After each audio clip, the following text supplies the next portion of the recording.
Good evening, everybody. We'd like to reconvene into open session. The time is now 7 o'clock.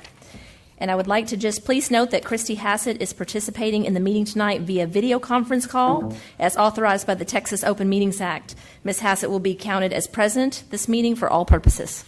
Good evening, Ms. Hassett.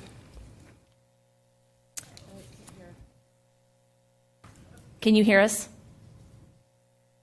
Okay, thank you.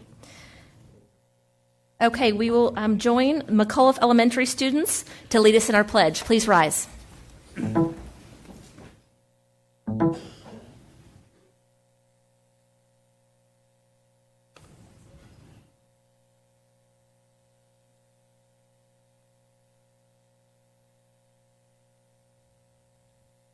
I pledge allegiance to the flag of the United States of America and to the republic for which it stands, one nation, under God, indivisible, with liberty and justice for all.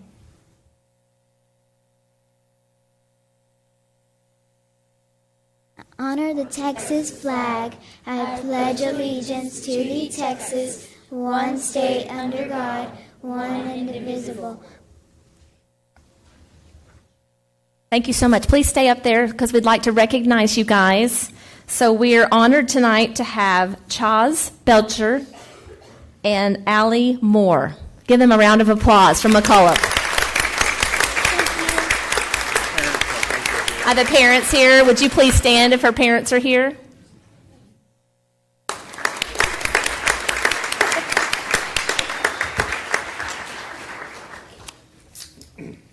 Thank you so much. It's a great way to start the meeting. I really enjoy that. The meetings of the board are open to the public, but are not meetings of the public.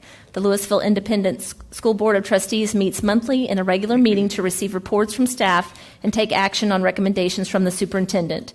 The board receives the agenda and all supporting documentation approximately 10 days in advance of regular meetings, which allows us to ask and receive answers to many of our questions in advance of regular meetings. The change in protocol means lengthy discussion or litany of questions on every agenda item of the agenda often is not necessary. And as the board, we should have appropriate knowledge and preparation for responses regarding the content of our meeting tonight.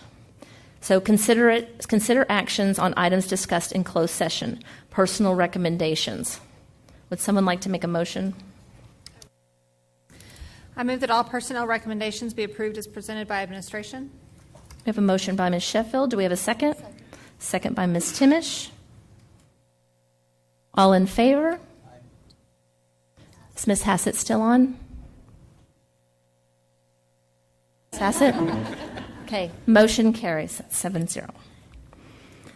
Okay, appointment of Executive Director of Payroll. Would someone like to make a motion?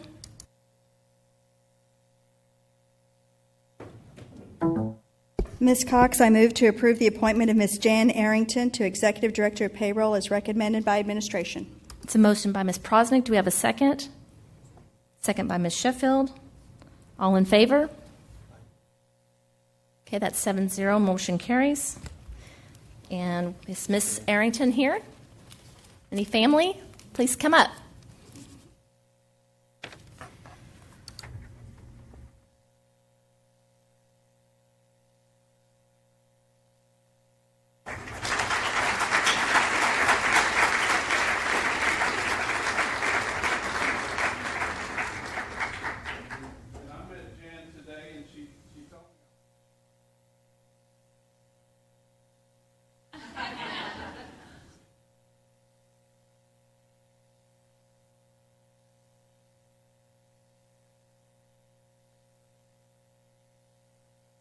Welcome, Jan, to the LISD family. Glad to have you.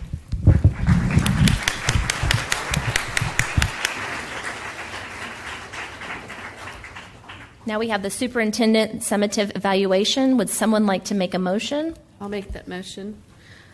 I move to approve the superintendent summative evaluation as presented. The motion by Ms. Sells. It's a second by Ms. Timish. All in favor?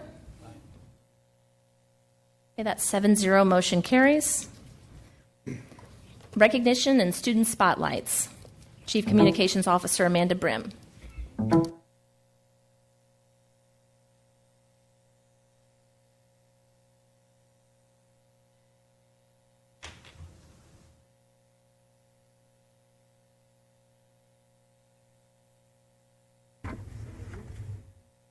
Named the United States Professional Tennis Association's Marcus High School's head tennis coach Kelly Langdon was recently named the United States Professional Tennis Association's Tennis High School Coach of the Year for the state of Texas.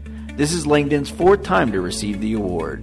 USPTA Professionals Award recipients are driven individuals who go above and beyond their call of duty to inspire their students to reach the highest level of performance on the tennis court and provide them with tools to be successful off the court as well. USPTA recognizes members who are committed to excellence and using tennis as tennis teachers and ambassadors to impact their communities. Langdon is completing his 17th year at Marcus with an astounding 300 wins in the books. Overall, he had 28 players continue competing at the collegiate level. He's been named the District 5-6A Coach of the Year, Texas Tennis Coaches Association and Wilson Coach of the Year, as well as the Dallas Morning News and Fort Worth Star-Telegram Coach of the Year. Most importantly, Langdon believes in giving back to the community, and the team has raised more than $70,000 to support local organizations. In addition, he has established scholarships with the Lewisville ISD Education Foundation to support the MHS tennis players and tennis players across the district. Lewisville ISD appreciates all that you do for our student athletes. Congratulations, Coach Langdon.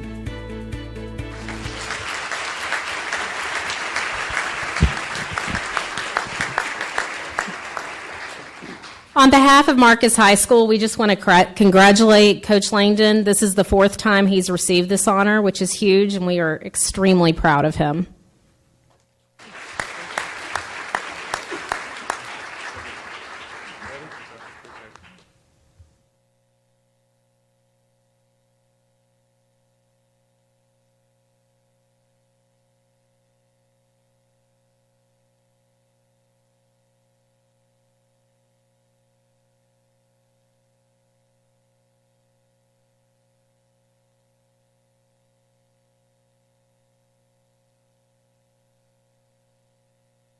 On January 13th, cheer squads from Lewisville ISD and across the state of Texas competed in the University Interscholastic League Spirit State Championships at the Fort Worth Convention Center. For the second year in a row, Lewisville High School cheerleaders have claimed the UIL State Championship Spirit Conference Co-Ed title. Competing against all the co-ed squads in Texas, LHS not only brought home the state championship trophy, but also swept the crowd-leading band dance, and fight song conference co-ed categories. In addition, Marcus High School cheerleaders competed against dozens of squads in the highly competitive 6A Division I competition. In the end, the team earned a third-place finish. Lewisville ISD is proud to be home to multiple 6A powerhouse cheerleading squads leading the way in this state. Congratulations, Lewisville and Marcus cheerleaders. Okay.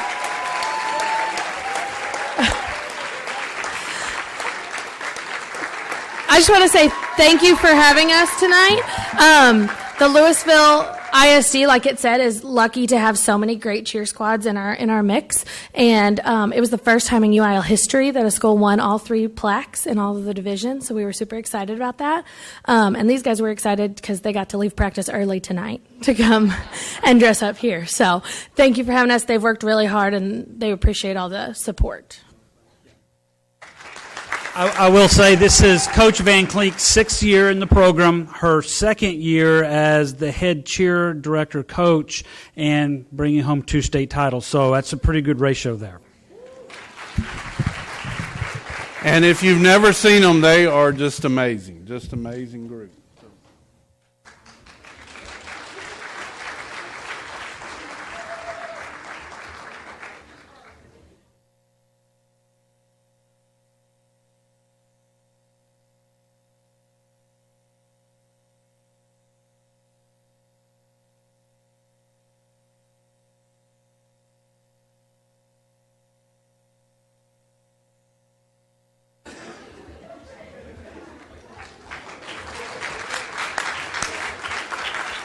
Yeah, I know. While the next group's coming up, if parents of the LHS squad would please stand and be recognized. We appreciate your support.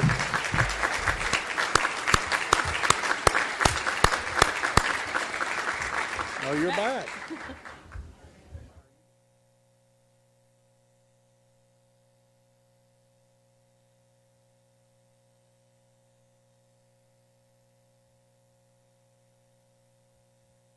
On behalf of Marcus Cheer and Coach Brown, Coach McCollum, and Coach House, we are extremely proud of these girls. They made a huge improvement over where they were last year to be third in the state, and we really are just unbelievably proud of these girls this year.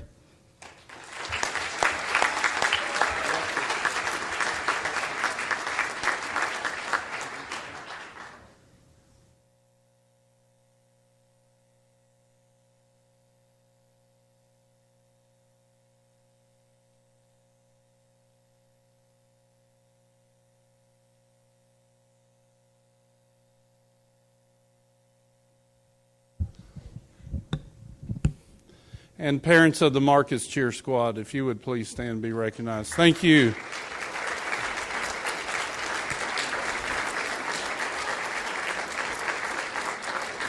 Thanks, ladies.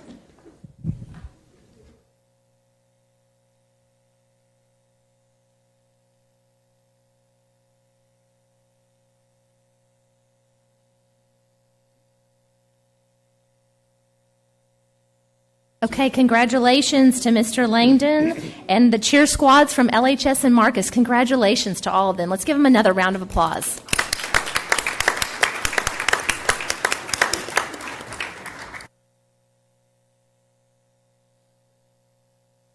Okay, here requests to address the board. Persons desiring to address the Board of Trustees must fill out a speaker card prior to the meeting. No presentation shall exceed 3 minutes. The board cannot deliberate on any subject that is not included on the agenda. We actually have 3 tonight. So, Kaylin, is it Simplis?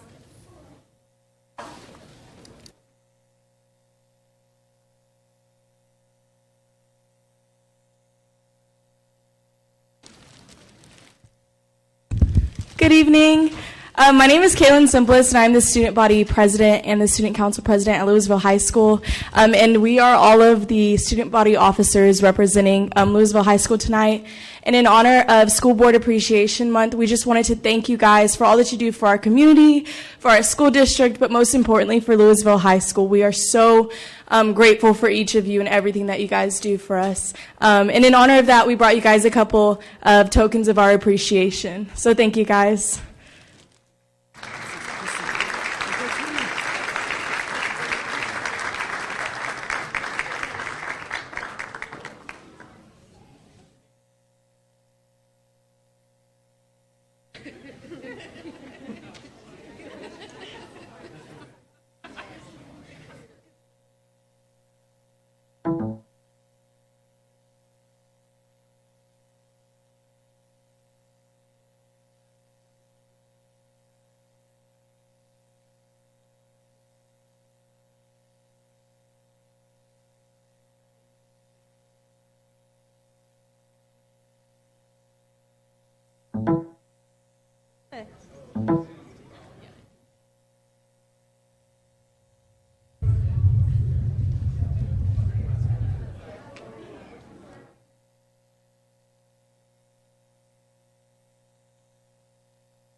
There you go. All right, I'm up first. 1, 2.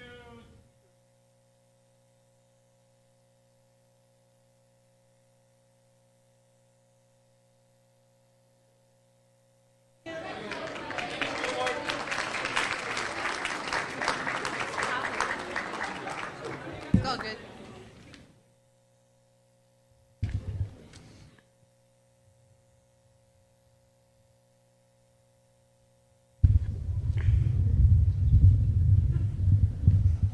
Thank you so much, the LHS Student Council. We appreciate you and all the work you do for your campus.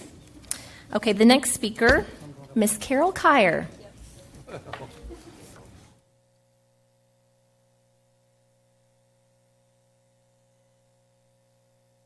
nice to be on this side. Hello. I am here tonight to tell you what a great group, and I already know that you know this, but to reiterate what a great group of students we have in our district, but especially at Marcus and Flower Mound High School. This past Christmas, we had an event up at Cumberland Children's Home up in Denton. And what we did is that the kids from Flower Mound and Marcus High Schools, the students adopted the children up there for Christmas. And what they did is we had 45 children in between the two high schools. They went out and purchased gifts for each child that are up there. Now, these children are in the foster care system. A lot of them have never seen Christmas. But what they did is that they went and they bought presents for the kids. Each kid got about between $250 and $300 worth of items from our students. They wrapped them and they brought them up, and they spent a Sunday afternoon up there with the students, playing with them, playing games, playing kickball, celebrating a Christmas holiday with Santa and snacks and everything like that. And it was a great event. And we had the Summit Club up there from Flower Mound was also up there cooking hot dogs and hamburgers for everybody. But it was a great event, but it was successful because of the students from Flower Mound High School and Marcus High School. They made it possible for these kids to have a great holiday, and I just wanted to let you all know that you should be very proud of our students. I always was, but times like this when the kids step forward for other children that don't have what they have, it's just really great to see. So you should be very proud of them. And also, happy School Board Month. I know how much time you guys dedicate to the community and all these meetings and everything like that, and you are appreciated, so we really appreciate all the hard work that you do. Thank you. Have a great day. Thank you, Carol. Okay, Kim Jones.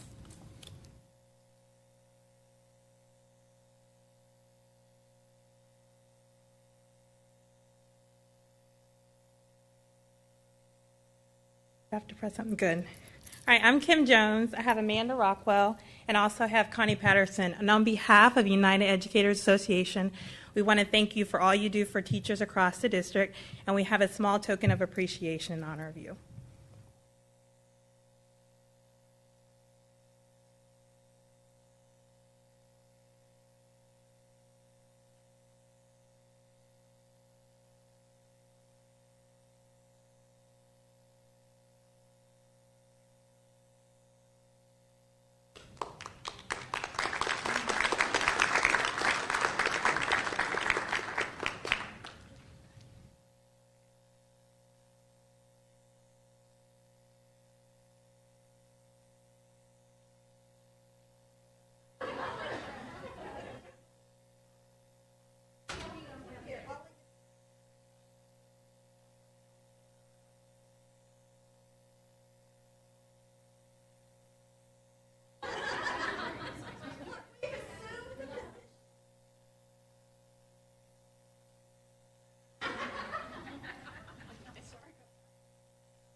Oh, see, that was going to be a problem.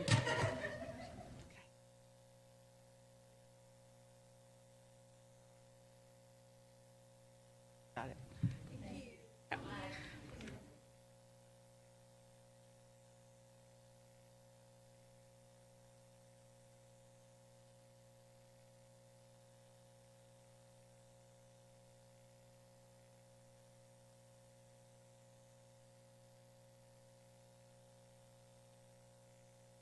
Okay, we will now have a public hearing on the Texas Academic Performance Report. Dr. Rapp. Madam President, members of the board, as Dr. Fitzhugh makes her way to the microphone to present our Texas Academic Performance Report, I'd like to share some information in light of School Board Appreciation Month. I'd like to thank the Board of Trustees for your leadership in leading the way that in LISD our students are more than a test score, and they're more than a number. And I would like to just say thank you for your support that allows our graduation rates to be on the rise. We know that in traditional public schools, Our graduation rates are on the rise for all students, and that is true in Lewisville ISD as well. We've had an opportunity with the Curriculum and Programs Committee to talk about this presentation today, as well as include some information that extends a little bit beyond what's in our TAPER report. And Dr. Fitzhugh is here to share that with us. So, turning it over to her. Okay, so here we go. Before I launch into a plethora of numbers and data that sum up all the things that we could possibly do academically, I just wanted to take a moment to remind us that our schools are about a whole lot more than just numbers. And this whole display here shows it, leadership and helping kids learn to grow to lead us into the future. And that's what LASD is about. This is a requirement by TEA that we present this report. It sums up the 16-17 school year. Some of the data is in the rear, and I've labeled that for you. So I'm going to kick it off with our graduates in higher education. As evidenced here, LISD exceeds the state and the region with the percentage of our students enrolling in higher education in Texas. They also have fewer students that need remediation. Our students are doing really, really well when they go to college. In addition, our four-year graduation rate exceeds the state and the region, and at the request of the committee, I was asked to put a pie chart in this presentation today, so you have a pie chart for you as well. And Dr. Fitzhugh, you might explain to the audience, because I know the board knows, why some of these years are a couple of years past. So I'll go back to the higher education one. This is the class of 14-15 because you have to complete a year of college in order to be on this, to be represented. So the class of 16 finished a year, but it was a little bit too close to get it reported. So the class of 15 is the most recent. In addition, that's the same thing with the graduation rate. It's just at the time that they can get the reports together. As you can see, the abundance of our students actually graduate and go on to college as represented by the red in the pie graph. Our annual dropout rate is 0.8. I was asked by the committee why the dropout rate is at 0.8, but our graduation rate is at 96%, and it's because our graduation rate is a cohort versus the dropout rate being an annual calculation. Our SAT and ACT scores, again, they continue to outperform the state and the region. We were asked about the slight drop in the SAT, and the SAT reformatted between last year and this year, and it kind of split the year, and so that's our best indication for why those scores changed. Advanced placement, the percent of our students who test continues to increase, as well as our students continue to perform at a high level at that criteria of 3 or higher on the tests that were taken. This is an additional piece of information that we've put in. This is not located inside your TAPR, pardon me. 74% of our middle school students complete at least one advanced course. Oh, thank you. I was going to try to avoid it. 54% of our high school students complete at least one advanced course, and I kind of broke it down by a few other pieces. And in addition, students received 826 certifications through CTE courses. And I really have to stress, I think that's an underrepresented number because a lot of our students aren't eligible to take the CTE certifications until after they graduate. So we don't necessarily have a way of gathering all of that data. We have to kind of rely on folks to self-report and go out and do some digging. So that's what's reported. Because we like change, the STAR terminology changed this year. So now our standards are called approaching grade level, which means that a student is going to be successful in the next school year, but they're probably going to need a little bit of intervention. The other option is they meet the grade level, which means they're going to need a little bit less intervention, most likely. And then the master's level is they're going to be successful most likely with no intervention. And so as I glance through these numbers real quick, in all content areas, LISD outperforms the state and the region on those STAR tests. In the areas of meeting, we continue to outperform. And in the areas of masters, we outperform as well. This is an additional piece of data that we've put in to highlight. LISD has put a large focus on iStation and early elementary literacy, and one of our goals is for students to read at grade level or at least grow 6 months each year. And as evidenced here, our students are being successful in reading.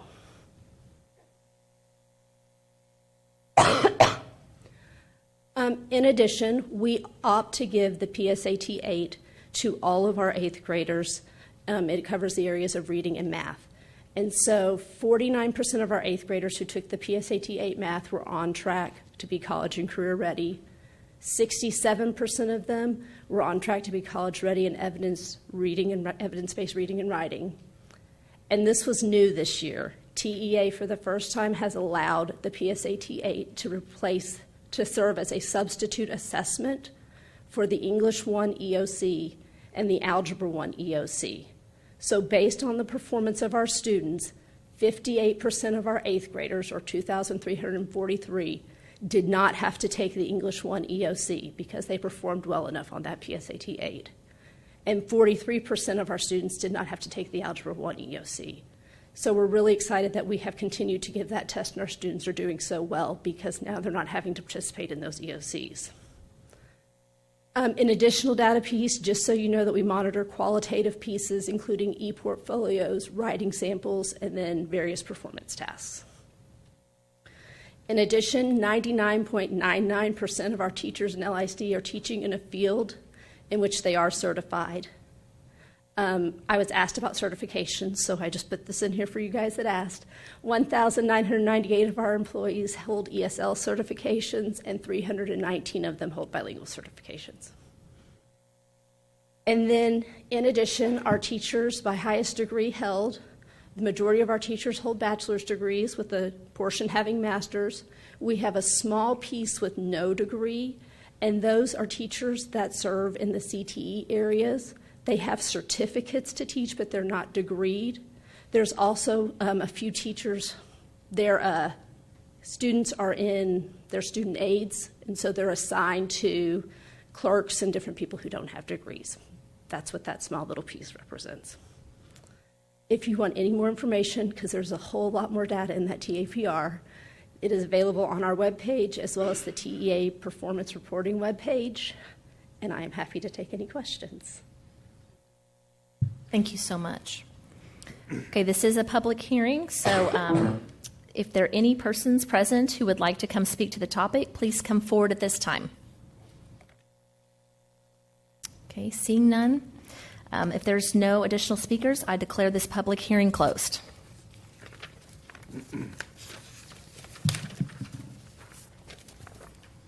Okay, information items. School Board Appreciation Month. Mrs. Brim.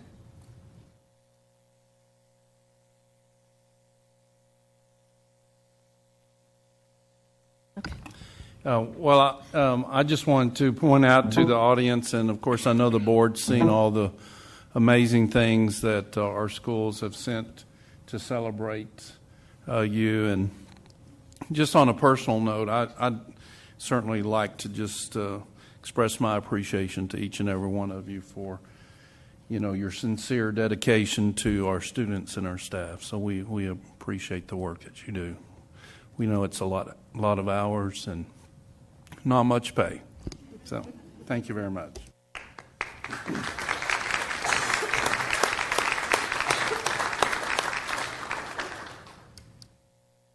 And we appreciate all the artwork and everything too. It really lightens up the room when we come in here. So thank you very much to all the schools and all you put into it for the room tonight. So much appreciation.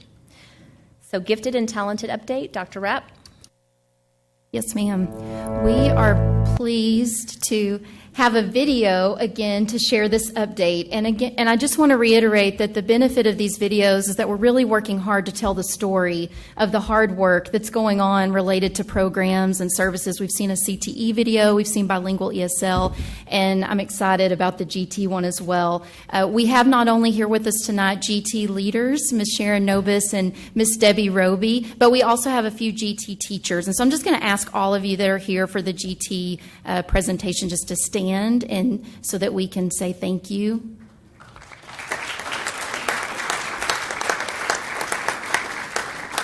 We appreciate so much that you all are willing to be videoed. I know being on camera does not always feel great, and you all are brave superstars, and we appreciate it. And with no further ado, here's our video update.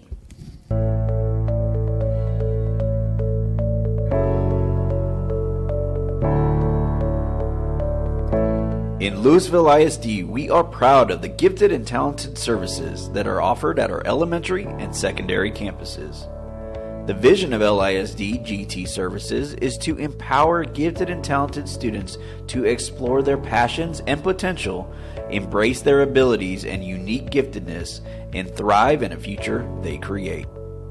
The capacities of self-awareness, communication, creativity, critical thinking, research, and problem solving are intentionally embedded into the GT curriculum at all grade levels. Being an LISD GT facilitator is probably one of the greatest jobs in the district. We get a chance to work with students all the way from kindergarten through 5th grade. The students that are identified and receive services, it's wonderful because we get to create relationships with kids. I just love the fact that they come in and they're questioning the world. I love the fact that they are learners that are open to challenge and that they don't worry so much about the grade that they're going to receive. I love being able to go into all the classrooms and work with all the students K through 5 throughout the year.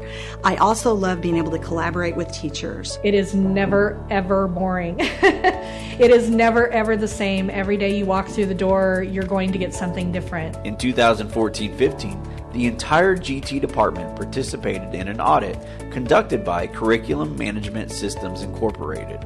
As a result, we have had a task force that was made up of parents, of teachers, of administrators, both at the campus and district level, as well as even a student panel in looking at areas that would really help us to grow. The 2015-16 task force updated the department's vision, mission, and beliefs, as well as set goals. The 2016-17 school year was dedicated to putting those goals established by the task force into practice. As a result, we have been able to offer this expansion at middle school level, because even though the audit told us that kudos for us having an opportunity for kids to expand that in English language arts, that what about math, what about science, what about social studies? And that has really gone above and beyond what many school districts even in our area and our great state of Texas is able to do. The elementary work group had two main tasks. Task 1, to further address Goal 3 of identification, which had two parts. The district will utilize a systematic identification process which will be inclusive of all populations and cultures. And the district will identify GT students in a proportionate manner in relation to the demographics on each campus. The elementary work group produced a revised assessment process that not only promotes collecting both quantitative and qualitative data, but also emphasizes the importance of getting family input and input from teachers that know the students best. Right now, we are definitely doing our best to find the true picture of the whole child. And the way we do our assessments, I think, allows for us to get a full picture and make sure that we're not missing any attributes that that child may or may not be exhibiting in the classroom. We look at the whole child. We're not only looking at the test. We look and see what their strengths are. We take into consideration what the teacher has to say, what the parents have to say, if there are any special programs, if they have any disabilities that might hinder their testing, but they still have great strengths. I think LISD is separated from other GT programs that are out there because of the collaborative network that we have and our sincere passion for serving students. It starts with our identification process and leaving no stone unturned. It continues through our campus selection committees to our district selection committees. The fact that we have principals and counselors and teachers call me and ask to serve on those committees over and over again really speaks to the level of commitment that we have in LISD for our gifted and talented students. Since the 2010-11 school year, increasing the diversity of those receiving GT services has been an intentional goal of the GT department. The data collected during the assessment process is immediately used to begin creating an individual service plan for new qualifiers This was the second task of the elementary work group, which was to address Goal 5 of creating an individual GT service plan for each formal qualifier. Individual GT service plans will include the following: current student academic data, an academic goal for each year, a yearly social goal or capacity on which to focus, type or types of GT services received each year in the program. We worked on setting goals, and this was a tremendous activity where they could really think about their own learning and have input on what they wanted to work on throughout the school year. It also provides the parents strong input into what's happening into their child's GT service plan. Also, the teachers have a chance to provide input and to use those GT service plans to guide their instruction in the classroom. The biggest thing is that we're looking at the whole child, and we want to provide a place for them to grow. All educators will have access to personalized GT service plans, which are housed within Eduphoria. The secondary GT work group had one main focus: to provide a multifaceted education at both middle school and high school levels for our gifted learners with expanded offerings beyond English language arts. The work group made 3 recommendations and are currently in the implementation process on all middle school campuses. The first recommendation was to revise and utilize a thematic approach to the LEAP ELA curriculum. So as one of the curriculum writers, I know the kind of work, the thought, and the love really that went into writing this curriculum. And so that's one of the strengths already. We had a fabulous team working on it. But then on top of that, actually using it in the classroom, it's been such a joy to see what it sparked in our kids, the deep conversations. And specifically, I think that comes from the thematic nature of the curriculum. And because we are now theme-based with our units, we can incorporate so much more resources into what we do in class. What I like in LEAP is you have freedom as an individual to do what you want. In other classes, everyone's doing the same thing, trying to get to the same goal. But in LEAP, you have your own paper, you have your own essay, and you can mold that however you want. And that kind of learning helps you not only learn more about your class and your ELA skills, but also you as a person. The second recommendation was to offer designated GT sections of pre-AP science courses in grades 6 through 8. In partnership with the secondary science department, GT science teachers received specific training and collaborated to design differentiated curriculum. The strengths in the newly designed GT course, I think, come to a great extent in the training and the curriculum that we teachers have received.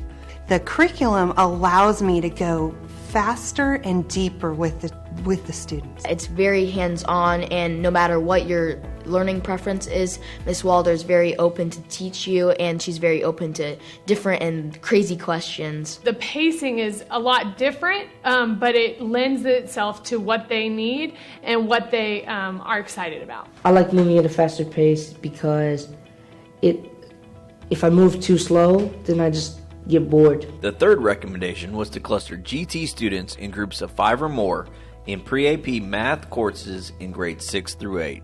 The clustering model was recommended for grouping our gifted learners, since many gifted students elect and qualify to accelerate in math courses. High school gifted learners will continue to have opportunities to enroll in designated gifted, pre-AP, and AP courses in the areas of English, social studies, science, and mathematics. It's not like any other class. We get to learn different things, and our way of learning is more loose and free. It stretches your brain, and we get to do challenging assignments. I'm learning new things, and I'm able to incorporate it with my life and with my future, and I'm able to expand on who I am as a person, as well as my knowledge to become a new person and a better person. That's what makes GT. GT is the experience we all share, and it's not really a word, it's not a group of words, but it's an experience that we have.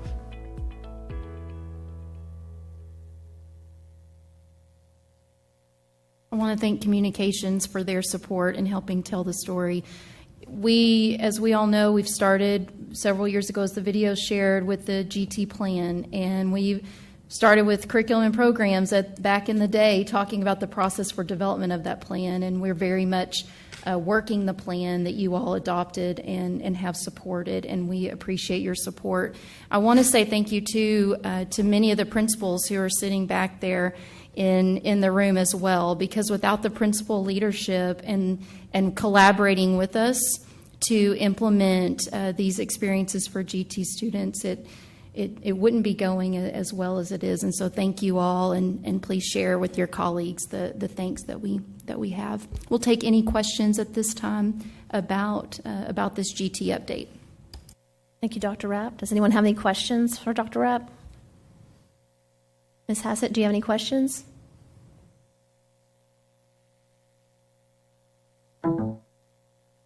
She has a question.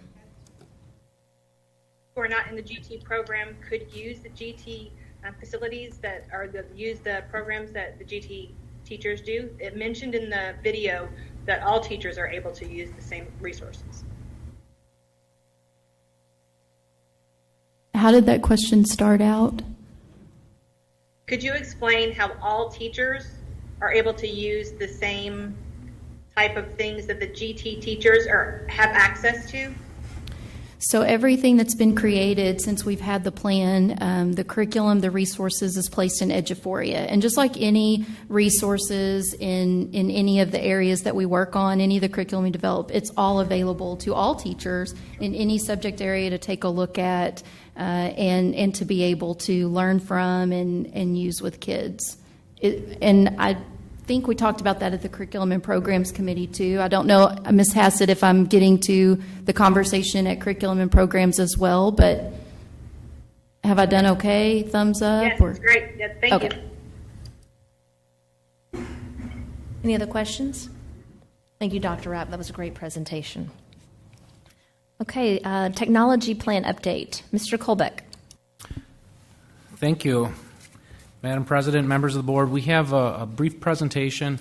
Michelle Jacobson is going to be coming up to the podium and also presenting as well. On our technology plan, we really look at what are we trying to do as a district. And if you look at our 4 cornerstone documents, you see communicators, problem solvers, and self-directed learners. And we see technology playing an active role in that. Next slide, please.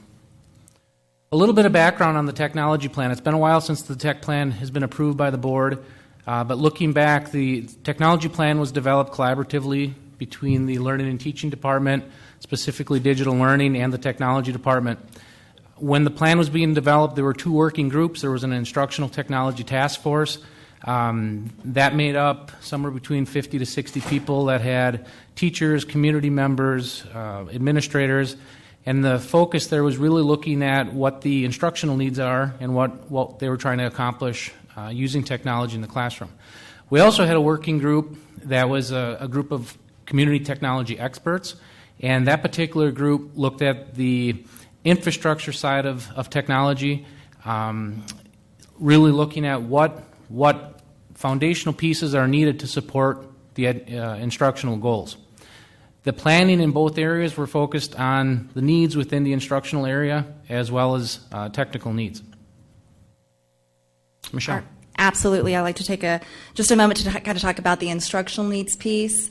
Whenever we met, we of course looked at the technology application TEKs, and just as a reminder, those start with pre-K guidelines and go kindergarten through 8th grade. Technology application TEKs, and then in the secondary and high school level, they are integrated into the content standards. We also took into consideration the Texas Long Range Plan Vision of 2020 and really wanted to make sure that all learners had access to relevant technologies, tools, resources, and services for individualized instruction 24/7. In addition to making sure that they had use of information and communication technologies to collaborate, construct knowledge, and provide solutions to real-world problems, use research-based strategies in all subject areas to improve academic achievement, and communicate effectively in a variety of diverse formats for diverse students, which is our graduation profile. On the technical side, we are grateful for our group of community technology experts. These were folks that work in the IT field.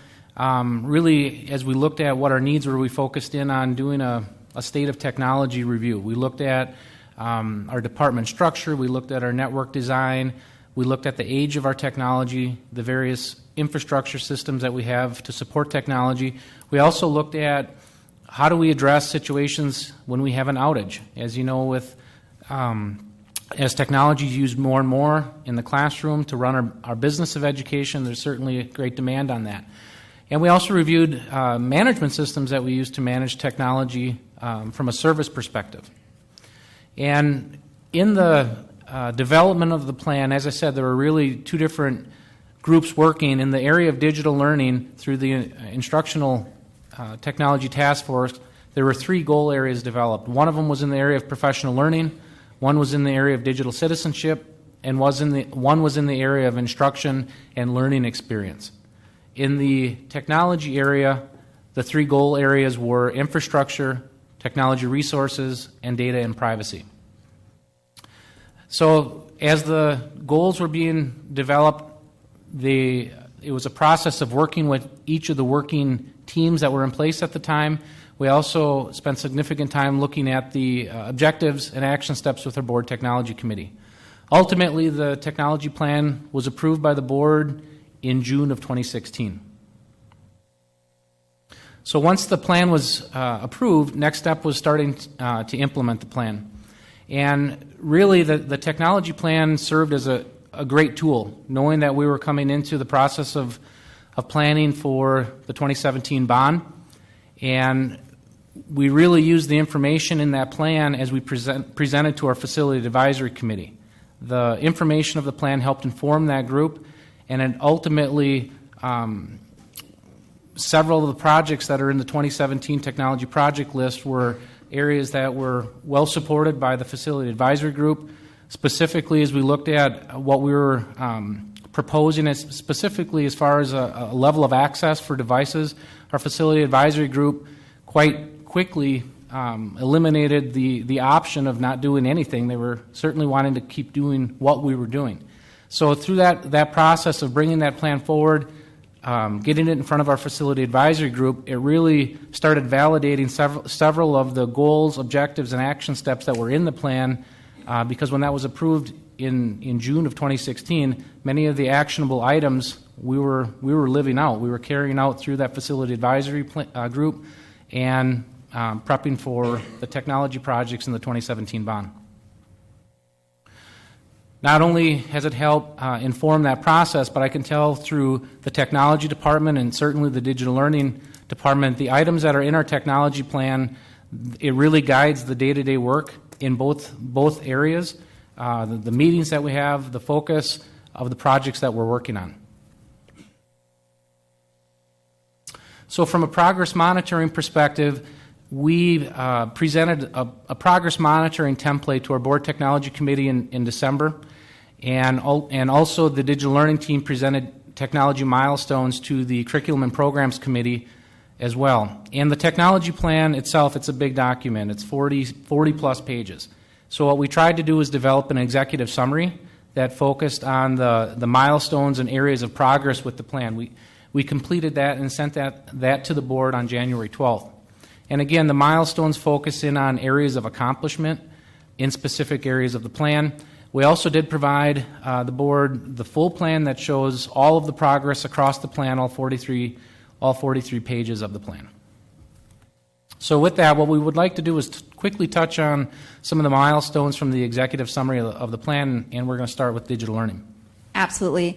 I'm so excited with what our instructional technology specialists and facilitators and teachers across the district have done with our technology application TEKs. This screenshot is from Eduphoria. It's where our teachers go, of course, to get their lesson plans and forethought.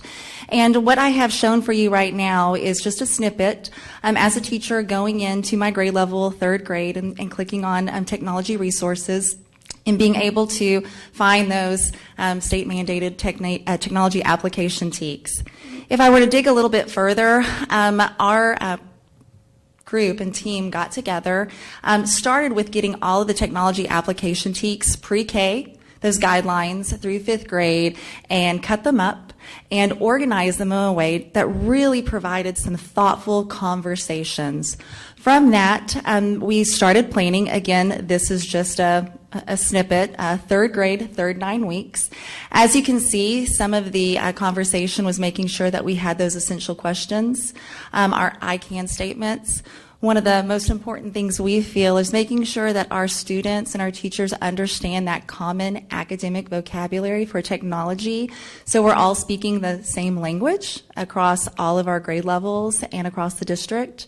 Making sure that we're focusing on that TEAC support, which really, again, embeds the 6 strands of the technology application TEACs.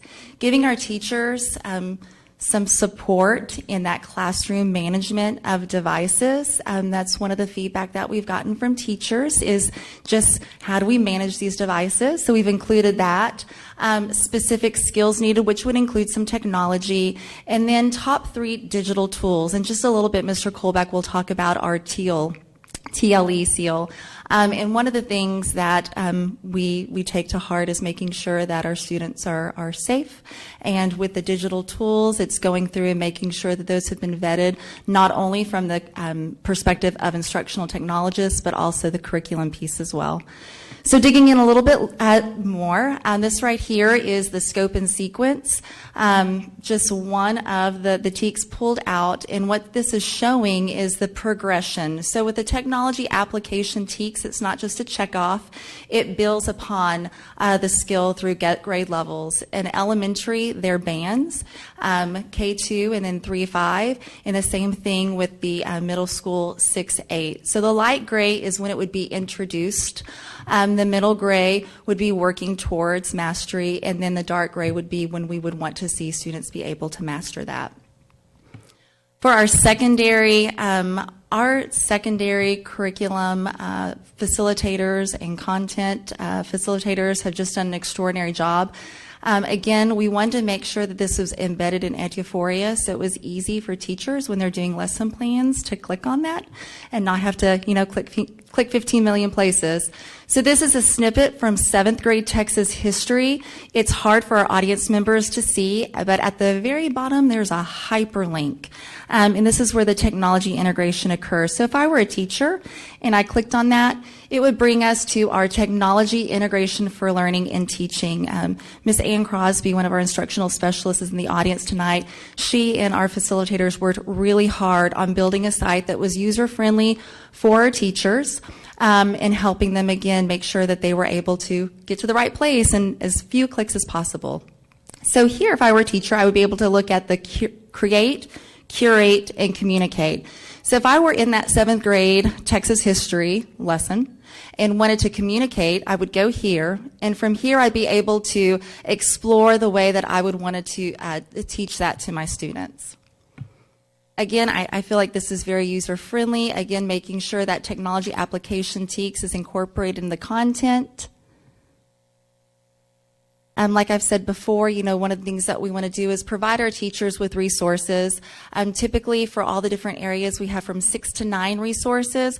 But again, we know our teachers are also going out and getting some instructional tools. We want to make sure that they have the foundation of going through and making sure that they're following terms of service and privacy policy and legalities.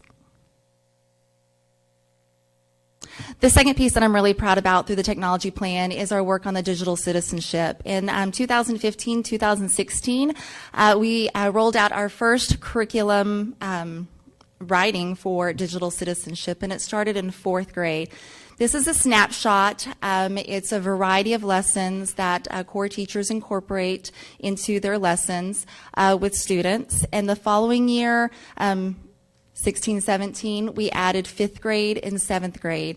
Again, each digital citizenship curriculum builds upon the next, and it's always tied back to those technology application TEACs for digital citizenship and technological literacy, as well as research and fluency.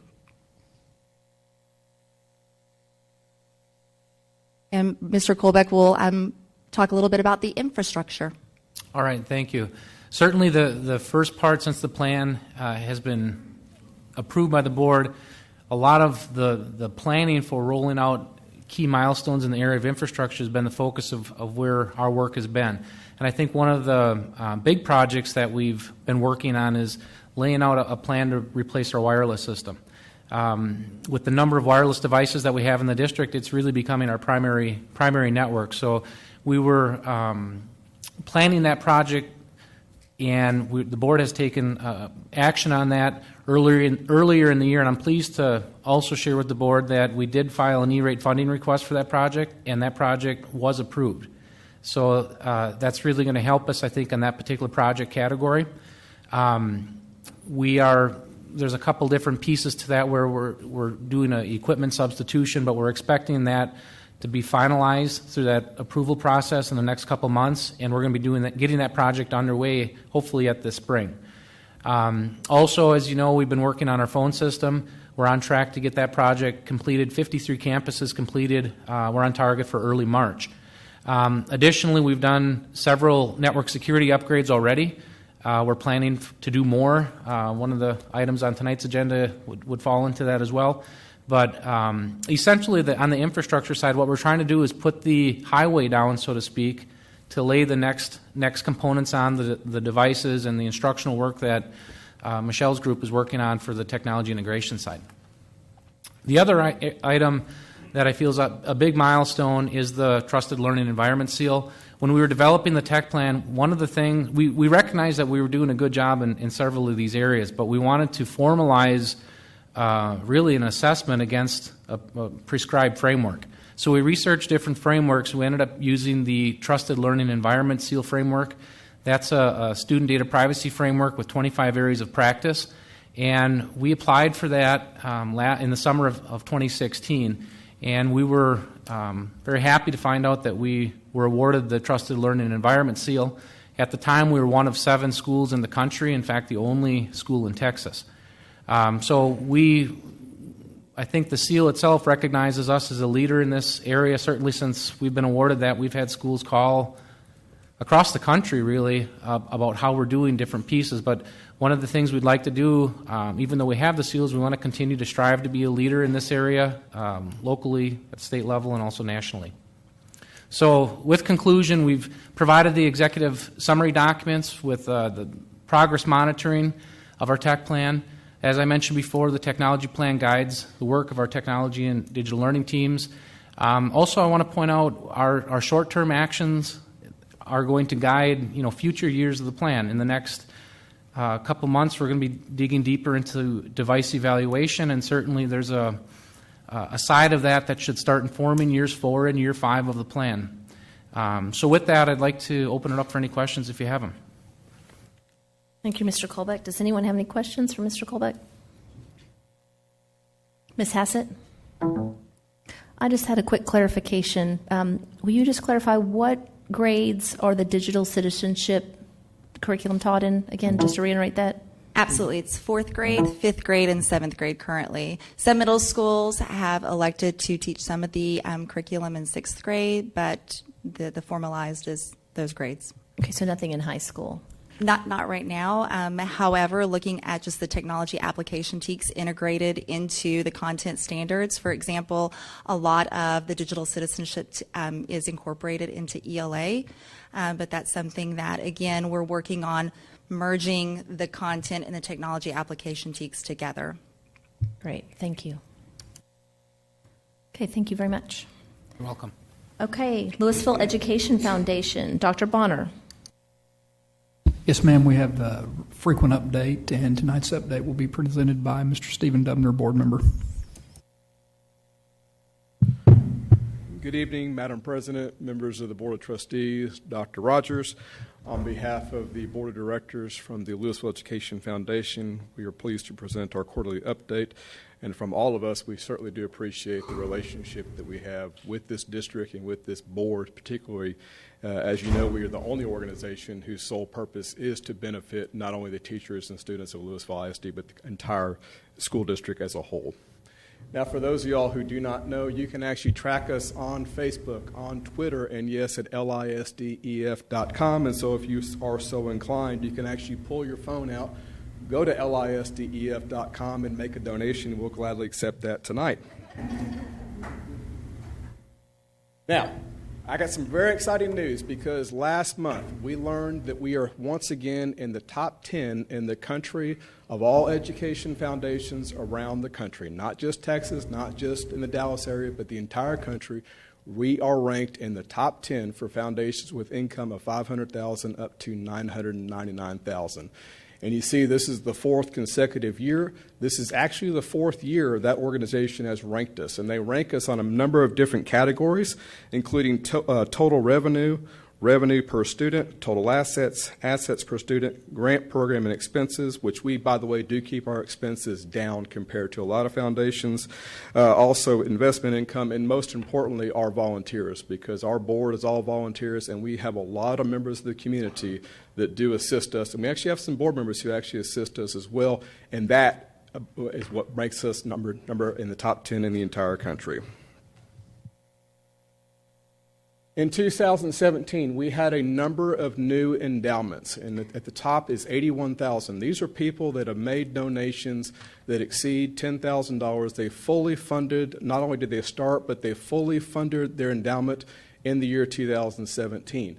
You can see it's 81,000, which means each one of those has to be at least 10,000, which means the bulk of those are much greater than 10,000, so we appreciate all those endowments.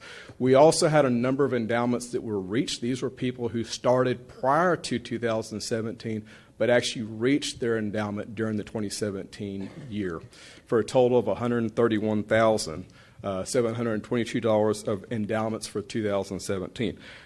But overall, we're still sitting on over $3 million in endowments. So we have a lot of money that's given back to the education for our students and our teachers. We are pleased to announce that we have 3 new board members, including Mary Jacoby, Yolanda Murray, and Sophia Ling. I'm excited because these individuals have shown that they're not just here to be a name, they're actually here to be solid, hard workers, and they've hit the ground running, and so we're excited to welcome those new board members. For those of y'all who are staff members and administrators and teachers here in the audience, we do have fellowship applications that are now open. Those are for people who want to continue their college education. For those employees who want to go back to school, this should help out with their expenses. These fellowships are awarded at our scholarship night. And by the way, the endowments must be completed by the first Monday in March by 4:30 p.m. As I said, they're actually awarded at our scholarship night, which is May 7th of 2018 at the Lewisville High School auditorium. We have a number of dates as well. We also have our 10th annual golf classic. That is April 23rd of 2018. You can register online at lisdef.com/golf. And there is absolutely no excuse for every board member to attend our Evening for Education on September 8th of 2018. I did happen to look at the A&M schedule. Unfortunately, they're playing Clemson, so that game may have to wait. But for other than that, there's really no reason why you cannot be there. We have plenty of time to make arrangements and clear your TiVo and make sure you have plenty of space for that game. As far as the scholarships for LEF, we actually had 1,074 applications. That is 26% of all LISD seniors. And we have 303 scholarships to be awarded for over $200,000. The breakdown was at Flower Mound High School, there were 287 applications, Hebron High School, 180, Lewisville High School, 193, Marcus High School, 274, and the Colony had 140 applications. This year, we have over 100 volunteers that are going to read 25 applications apiece, and so we're excited to have more community involvement with our reading the scholarships, and those are all blindly done. Any questions for me? Any questions? Well, again, thank you on behalf of the Board of Directors for allowing us, and on behalf of myself as a taxpayer, I do appreciate y'all's service to the community. Thank you. Well, Mr. Dubner, thank you to the United Educators Association. They have the donation is for you guys, so from the board, so I'll let you come grab the check. It pays to come speak. Thank you very much. Thanks, Steve. Good to see you. We appreciate the Education Foundation very much for all you do. Okay, demographics third quarter update. Dr. Coburn. Thank you, Madam President, members of the board. At this time, we have Mr. Bob Templeton from Templeton Demographics to present the quarterly update. Good evening, Board President, members of the board, Dr. Rogers. It is my pleasure to be with you tonight. Tonight, I will briefly touch base on the economic conditions that we're seeing across the Dallas-Fort Worth area. We'll spend a little bit of time talking about the housing market, and then we'll jump to the enrollment projections. Well, we continue to be very fortunate in the Dallas-Fort Worth area. We are, again, one of the top three cities in the country for job growth. In fact, our job growth is right at 2.1%, which represents about 77,000 jobs being created annually as of October 2017. So we do anticipate we're going to stay in the top part of the job growth because we're still have a lot of those major corporations that are coming to the North Dallas area along 121. That is the corridor where we're seeing a majority of the job growth. It is centered around professional services. It is in the finance industry, and so we do anticipate that's going to be very stable for the next couple of years. The unemployment rate's also very favorable across the DFW region. You'll notice the national unemployment rate has dropped below 4%. Texas is right at 3.5%. The Dallas-Fort Worth area is at 3%. The city of Lewisville is at 2.7%. So we are fully employed. In fact, usually when we see unemployment rates like this, it becomes very challenging for the service industries. I suspect, transportation, retail, those areas struggling with jobs, but the professional service area is where we are growing jobs. The housing market is also performing at a very high level. When I say a high level, we're seeing an increased number of starts. We're also seeing record-breaking increase in values. The value for a new home, the value for an existing home is going up at rates that we've not seen in Texas. It's due in part to the job growth. It's also in part due to the cost of the building of the homes. It's also the migration from other parts of the country where the housing costs are much higher. So it's a combination of several factors that are causing the housing market to grow. It's good news if you're a seller. It's good news if you're a builder. It's a little bit challenging news if you're a buyer, and especially if you're a young buyer. And so we have definitely seen across the state of Texas with our clients, we work with about 80 school districts, and we have definitely seen a slowdown in the yields of students per house, single-family house, related to primarily because of the cost. One of the other pieces of data that we have is deed transaction data. This is a record of the home transaction. It's new homes and existing homes. And from January 2017 to November 2017, across Lewisville ISD, we had 5,733 home sales, existing and new home sales. Roughly about 16% of that were for new homes.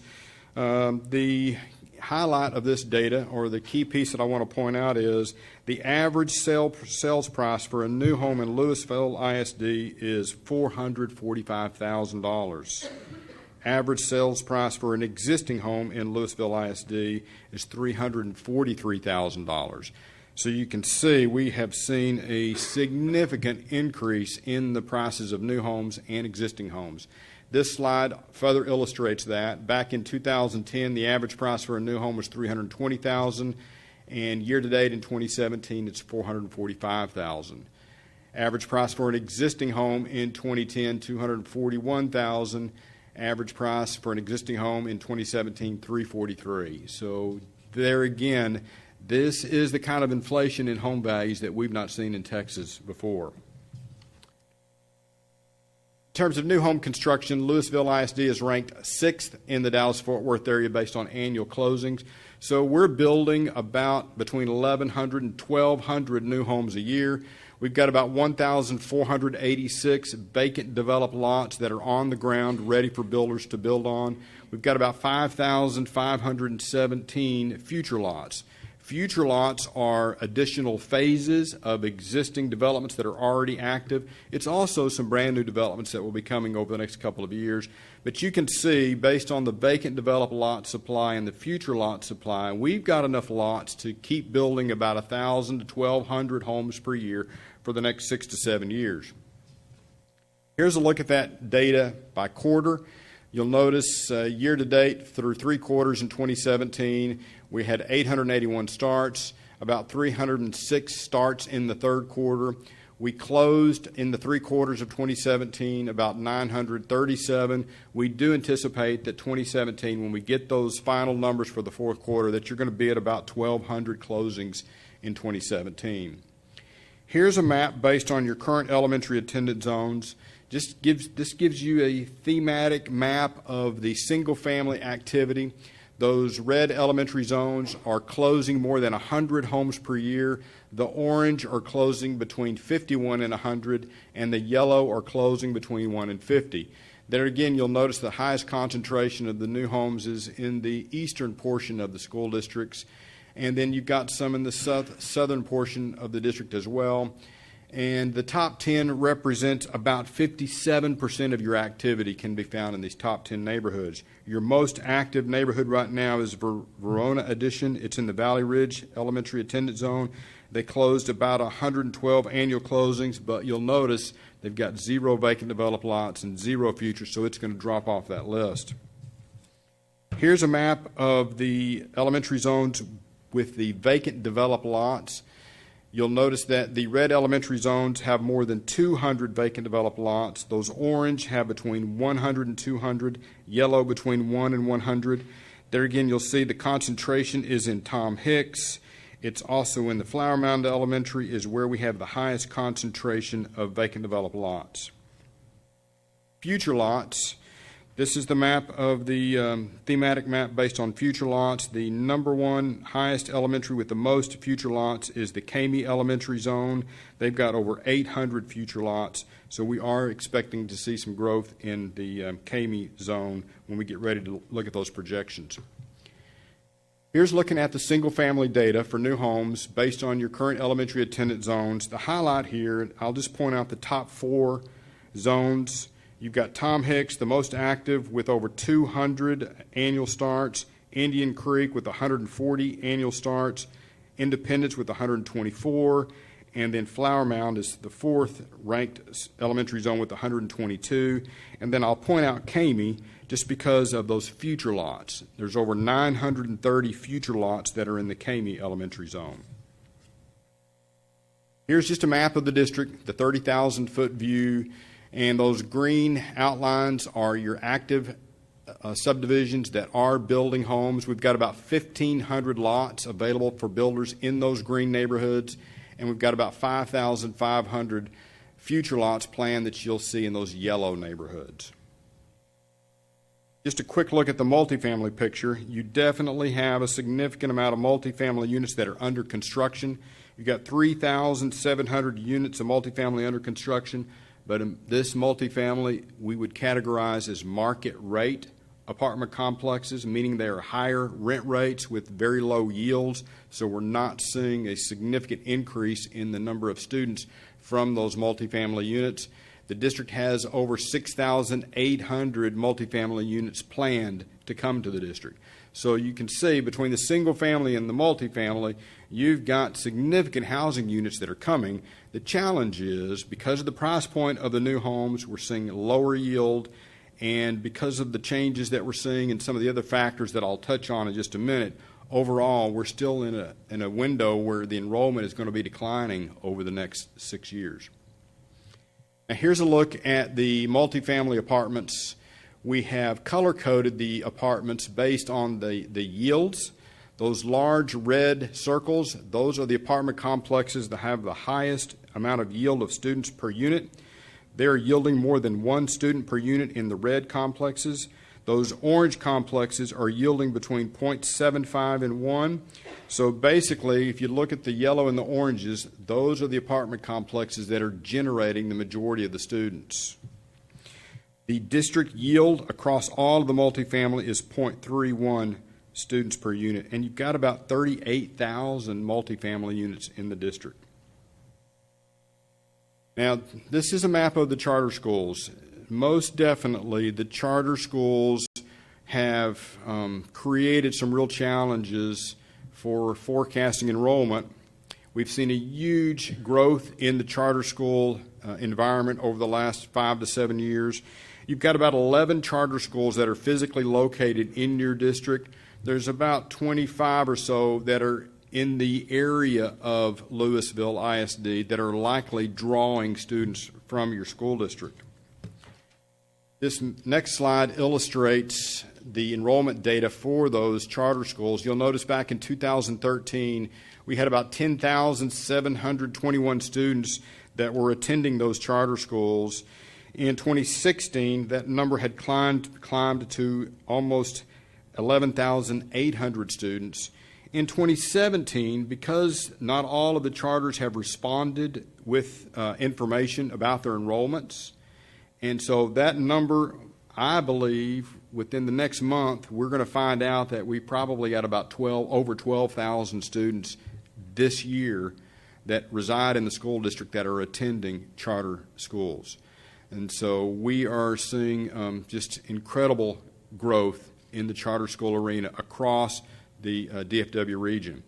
What's changed in the charter school world is, 7 to 10 years ago, charter schools were primarily located in urban school districts.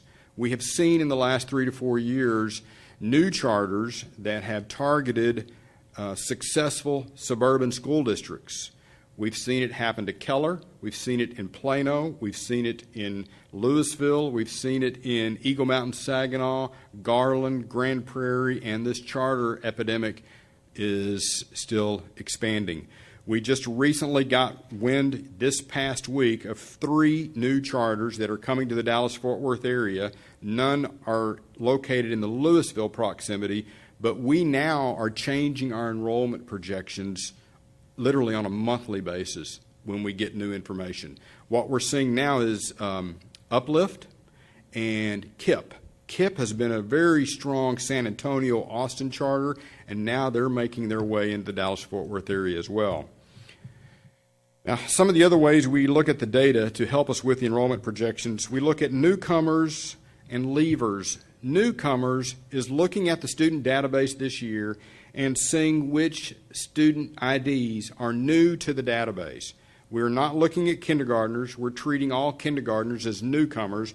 But what you'll notice is over the last 4 years, we've seen a change or a settling of the newcomers. In 2014, we had about 4,500 newcomers. In 2015, we had over 5,000 newcomers. 2016, 4,800. 2017, 4,500 newcomers. So the newcomers has stayed pretty level at about 4,500. One of the changes has been at leavers. Leavers are the opposite of newcomers. Leavers is when we notice that there are student IDs that are missing from this year's database that were here last year. And we're not counting the seniors as a leaver because they would have graduated on. So it's purely looking at the kindergarten through the 11th grade database this year, comparing it to last year's database to see how many actually left the district. What you'll notice is in 2014 we had 4,100 leavers. 2015 it shot up to 46. 2016 48. 2017 this year we had 4,981 leavers. So we are seeing an increase in leavers. It is our belief that these leavers are tied to the charters. So as the charters have expanded their reach, we're seeing more leavers that have left the district. So overall, you can see that change in a 3-year period. We've got about 817 more leavers than we had 3 years ago, and our newcomers is about 58 more than we saw in the 3 years ago. Here's a map of those leavers. Now what you'll notice is when we map it by grade level, it's pretty consistent. You see that we've got, virtually over 300, in some grades almost 400 leavers per grade. The highest grade for leavers was the 5th grade class with 466. The second highest grade for leavers was the kindergarten class with 440. There again, I do attribute this increase in leavers to the charter effect. Now, this is another table of data where we're looking at the student database from the geocoded data that we have done for the last 4 years.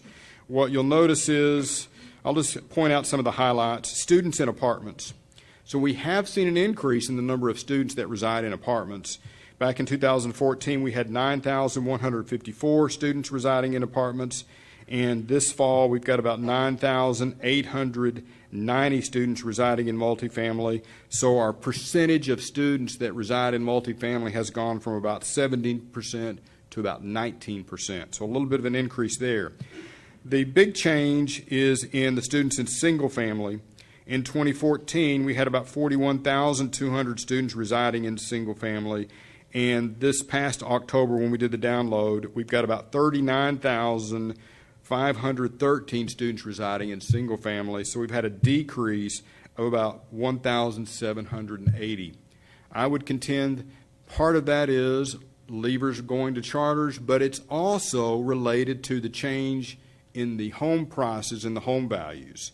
If you think back to the previous housing boom between 2000 and 2006, we had record-breaking housing during that period, but we also had really young families that could buy single family due to the ability for them to get loans, the financing aspect. So we had unheralded growth of yields during that period because the housing was very affordable and it was pretty easy for them to get loans.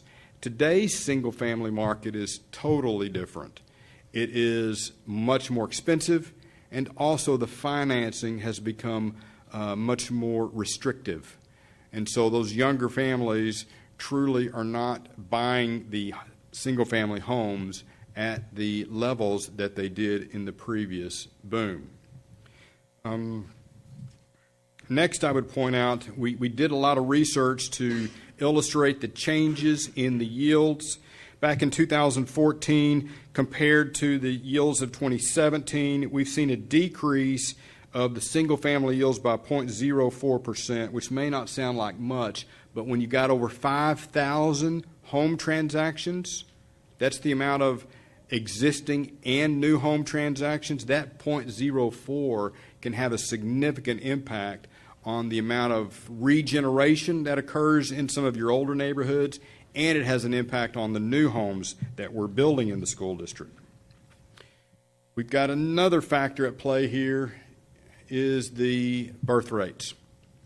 So what has happened is we have the convergence of three significant factors that have combined to cause this impact on your enrollment change in Lewisville ISD. The change in home values affecting the yields, the increase in charter activity, and then finally the third factor is the change in birth rates. We use birth rate data to help us with the kindergarten projections, and what you'll notice from this slide is we take the birth rate data going all the way back to 2006. We have the birth rate data by zip code, and we match it up to your school district, and then we compare it to the 5 years later kindergarten number to give us a ratio. So we look at the 2006 birth data and compare it to the 2011 kindergarten class to give us a ratio of kindergarten to births. And you'll notice in 2007 all the way to 2011, we were right at a 1% ratio of kindergarten to births. And so we use that 1% to help us because we have 3 years of data, of birth data, to help us forecast forward. Well, last year, we were expecting you to have about 3,500 kindergartners, and you ended up with only about 32, almost 3,300, so we were off by about 200 kids. What you'll notice is this year's ratio. This year's ratio was 0.958. So we had a significant change in the ratio despite seeing an increase in the number of births. So our share has dropped quite a bit. Part of that drop in shares is related to the charter pool. The charter pool is pulling some of those kindergartners, and you can see historically we had been at about 1 or a little bit over 1%. So that is a factor that we used. Going forward, forecasting forward for the next 3 years, we're using a 0.95 ratio to births to give us that kindergarten number. So when we look at these projections, that kindergarten number for next year is 3,334. That's 95% of the Lewisville ISD's birth rate. And we did that again for 2018, 2019, and 2020. So those kindergarten numbers that you see in those 3 years is using that a little bit reduced share that we saw this year. Now, there's a chance that you can see that share jump back up. We have entered into an era now in public education where it has become very competitive. Not only has it become competitive with the charter schools, but we're also seeing competition amongst surrounding school districts. I live in the Keller School District, and 10 years ago, you would not have seen the Carroll School District open their boundaries and allow Keller students in, and they've done that. The Grapevine-Colleyville School District has opened their boundaries and is now taking students from Keller ISD. Keller ISD is getting siphoned off from all around their school district, and it's that competitive nature, that drive to try to get the ADA that's causing this competitive nature. Now, what I'll point out is when we look at those campus projections, you're going to notice that the elementary numbers are going down significantly over the next few years. It's when you look at the fifth grade class, this year's fifth grade class is 3,823 versus this year's kindergarten class is 3,292. So you can see just when we roll up the kids, we're losing, our enrollment is declining because of the roll up. What is challenging when you look at these numbers, a majority of your shrinkage in enrollment is just the sheer roll-up of your large senior class versus your smaller kindergarten class. Then when you combine that with the lower yields in single family and existing home sales and the lower ratio of kindergartners, that is what is causing this change in the projections. We forecasted last year, we were forecasting about 4 years of decline. So we were sensing that this was coming, but we did not forecast it to the level that we saw this year. So last year, if you looked at the third quarter 2016 report, you had 4 years of negative decline, and it was only dropping about 170 to 160 kids per year. This year, from what we've seen, we're now forecasting about 6 years of decline, and you'll notice that that drop is a little bit heavier. When we look at the campus projections, I won't spend a whole lot of time going over each campus, but what I'll point out is Kamey Elementary, because of the large number of futures and the housing is starting to get under development there, we could see Kamey start to have some growth over the next 10 years. The Flower Mound Elementary is just under 500. It's going to get to about 560 by 2022. Hicks Elementary is going to get to about 685 by 2022. And then you got Independence Elementary, which gets close to 1,000 students by 2023. And then Indian Creek is about 536. It's going to get to about 580 by either 2024 or 2025. So you do have pockets where there is growth that is going to be affecting some of the elementary schools. On this next page of elementaries, I'll point out Rockbrook Elementary. It's about 755. It gets to about 800 students by 2021. And then Wellington Elementary, it stays at about that 900 level, drops just a little bit below 900, and then picks back up to around 905 students by 2023. At your middle schools, I'll point out DeLay Middle School. It's at about 967 students of enrollment. It gets to about 1,100 by 2020. And then Killian Middle School, it's about 947. It gets to over 1,000 students next year and then gets to about 1,053. Bottom line, when we look at the total number of middle school students, we're at about 12,138. It's going to be declining for about 6 years, and then it'll bottom out at about 10,900 students in the 2023 school year. At the high schools, this past October, when we got the student download, we were at about 17,196 students in your high school campuses.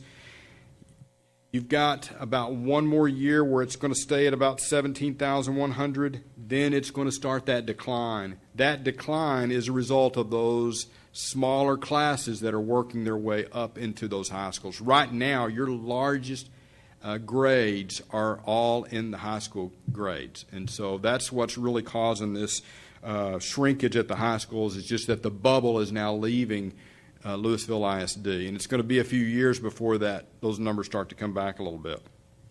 I'll summarize, and we can have some more time for discussion and questions. Of course, the economy is doing very well. We're seeing very positive job growth. Lewisville's unemployment rate is currently below 3%. In Lewisville ISD, the average sales price to date in 2017 for a new home is $445,000.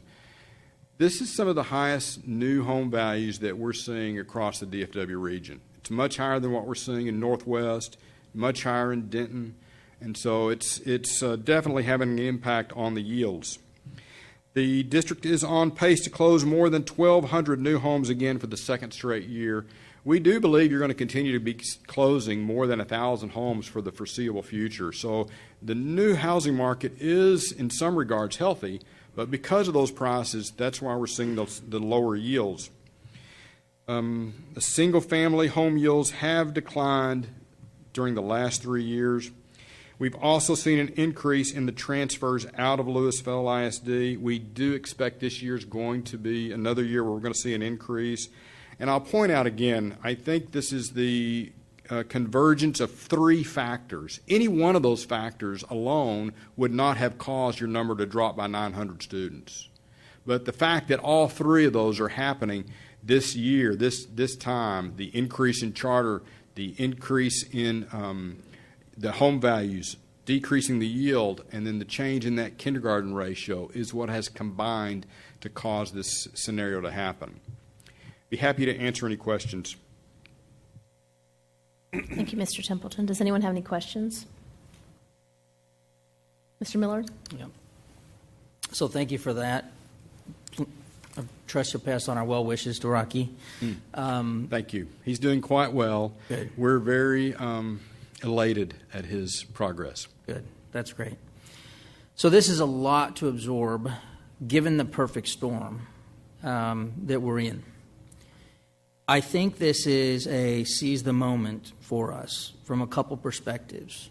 And Ms. Cox, I would ask that we, whether it's in the budget workshop or in some context in our work sessions, that we really take time to dive into this, because I think this is material as to decisions we make in the future.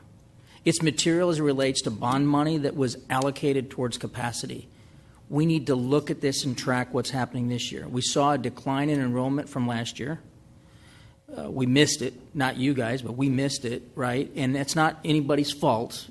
But we need to really take a look at what's happening here. I think back in decisions that were made in the past, and one of the principals here is going to laugh at this, but on selling their campuses, right? What do you do to sell your campus? It's a marketing strategy. Because one of the things you include in there is not homeschools, not private schools, but charters. And charter schools are funded like us, but different rules. Mm-hmm. So I think this lays on us to some degree. We can't fix the yield, we can't fix the birth rates, but we can fix the stemming the tide to the charter schools. And so I think that tracking this on a quarterly basis even is going to become more material than it ever has in the past. And we talked about, most people weren't at that, but we talked about this in the last budget workshop, really trying to focus on this. So I'm also interested in what you're seeing from a homeschool perspective. I mean, so when you look at the yields and map that to enrollment and charters, you're getting data from charters, you're getting data from us, probably getting data from private schools. What about homeschools? Unfortunately, homeschools are not required to report to the state, so we don't have a good source to really get an understanding of what the impact of homeschooling is. We can reach out to associations. There are homeschool associations. But I will tell you, the charter school numbers are growing because of the advances in technology, the advances in their collaborating, and they are definitely homeschooling is becoming more viable. We do tend to see some return from homeschool in those middle school, early high school years. But we are reaching out to private schools and charter schools to stay as in tune to what's happening with those environments as we can. I would make one additional comment. This is a hyper-competitive time. One of the pieces of data that I failed to mention that we are now providing to school districts is that D-transaction record. So we can provide a list back to the school district that gives you how many homes were sold in the past month. So then the district can then immediately communicate to these new families that are buying these homes and get out in front of them as soon as possible. I would contend this is a time of awakening for school districts, and some of the areas that need the most attention are your address lookup program on your website. Is it iPhone compatible so that parents can easily navigate that? The other is school bus transportation. The transportation departments are becoming more important than ever because that is an area where we can excel, that charter schools can't, private schools can't. And so those service industries, but unfortunately, those are under the most duress right now because of the labor situation. Mr. Miller, I can speak to the homeschool to answer that question. We do track locally through our campuses everyone who's coded as leaving for homeschool.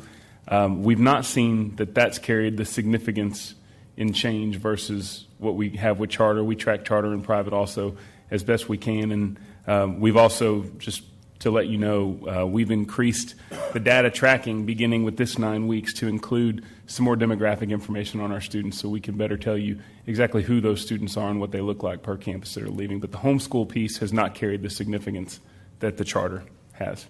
Yeah, thank you, Dr. Coburn. I'll just close with this because I think this really requires, after you present it, not us seeing the document for a few days, but after you present it, some thoughtful consideration on how we equip campuses to tell our story, how we equip teachers or board members when we run into people in the community, and when we're advocating public education over the other options. You know, Dr. Fitzhugh presented the TAPR and the AEIS data, and often that gets overlooked, that data is, when considering the options of education in the area, charter schools and private schools, it's not comparable data. I mean, you could go to the charter schools and we'll show you that on a diluted scale, which means every student, we're performing better. And so when people come look at a campus, a Title I campus, they say, "Oh, I don't like the scores there for fifth grade, and I want to send my kids to another campus." It's not comparable data to a charter. They don't take every student, and in a community that has a very strong faith-based mentality, we need to recognize that, like the church, we take everybody. The other options don't. So if you want your kids to have a representation of society and an educational experience, and this is what we provide, along with fantastic education, like our Gifted and Talented, which takes a look at segmentation and says, hey, this is what we provide, taking into consideration that not every learner is the same. So I think that this requires us to spend a lot of time on in the next few months, and especially given that parents are starting to look at enrollment for next year. So those are my thoughts. Thanks, Ms. Cox. Ms. Sheffield? On page, I think it's 15 of your presentation, when we took it, it's the area charter school impact, and you have all those. I just want to make sure that I'm reading this correctly. All the one that's in green looks as though it's been attributed to responsive ed. And what I look at is responsive. I mean, I know that they're located here and they're large, but have they gone in and taken over some of the, because like Quest and Vista no longer exist as those entities now, and now we've got all these different classical academies, but is that all under the responsive ed window? Yes, I believe it is. Okay, and so do we also see, because I feel like it's a really, organizationally, it's a little more of a, what's the word I'm looking for?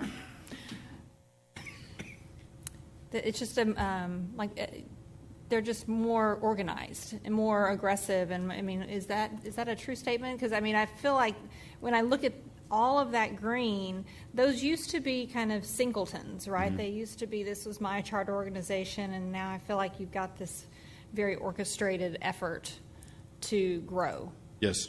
International Leadership Academy, Uplift, KIP, Yes Prep. There is a new breed of charters now that are very hyper-focused on growth. International Leadership Academy, they plan to have 35,000 kids enrolled in their schools, within 10 years, and they just started 5 years ago. And so they are very slick with their marketing.